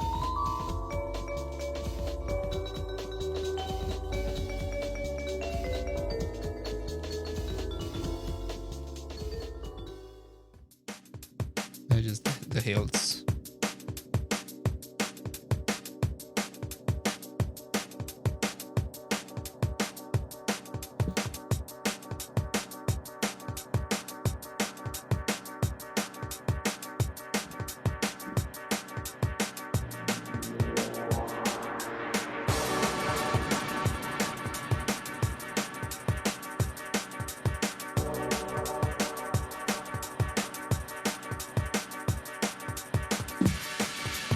I do appreciate working with lighter kits. I think I said it on when I was building the short set as well. Is that these sort of like white plastic and that sort of like lighter gray is very easy to work with because you don't have to worry so much about stress marks and stuff like that.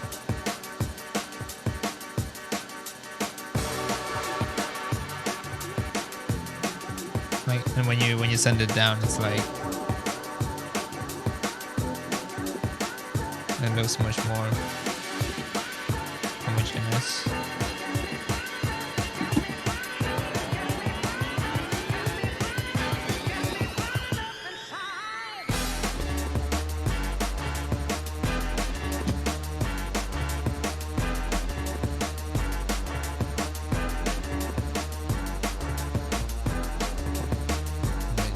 There. And then on the back. Cool. Oh, there you go. Nice. Yeah, so we have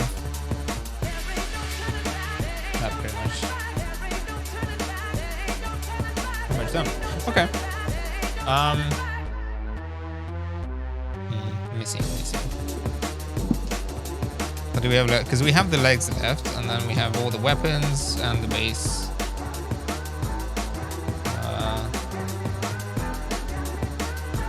I want to say, I think we're roughly halfway. Maybe a little bit just past halfway. So I think I'm probably gonna call it here, and then we'll have another session. Next Monday at the latest, I guess. I don't know. I'll see if I might be able to squeeze in another stream, like an unscheduled stream later this week. I'll keep you posted. I don't know. But yeah, I think, like another Mecha Monday would make sense next Monday, but I'll have to look at my scheduling. I think we can, might need to reevaluate. But yeah, so hold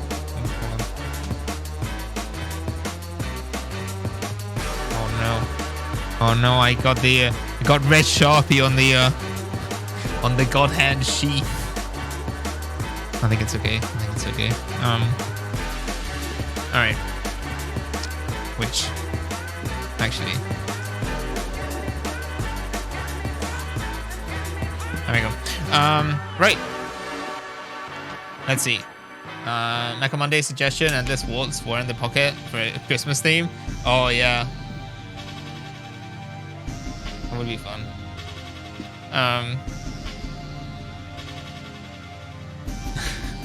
That is, I mean, I guess technically it counts. Yeah. Or rather, like it probably counts a little bit more than something like Die Hard. I don't know. Okay, right. I don't know who's streaming. Let me have a quick look.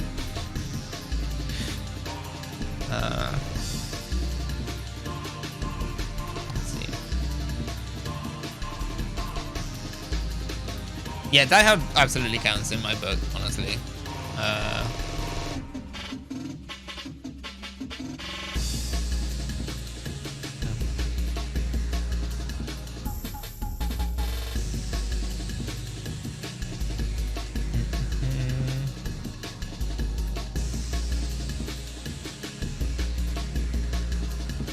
Oh, we could raid Lord Cynic. I think we raided him, maybe if not last week, the week before. It was doing Yu-Gi-Oh stuff. Let's go and say hi. Craig Mantis VTuber.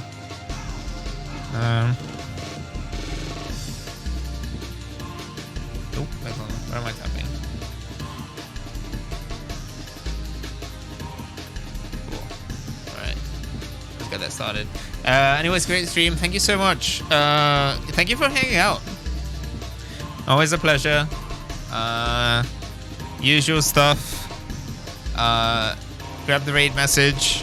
If you have a sub, you can use this one. That has the emotes in there. Also, if you don't already follow me on social media, maybe please consider doing so. That's where I post updates and stuff like that. If you want to know whether I find the missing piece that I dropped somewhere, I will post an update about it. I will say, good news, I found it, or bad news, I didn't find it. We'll find out.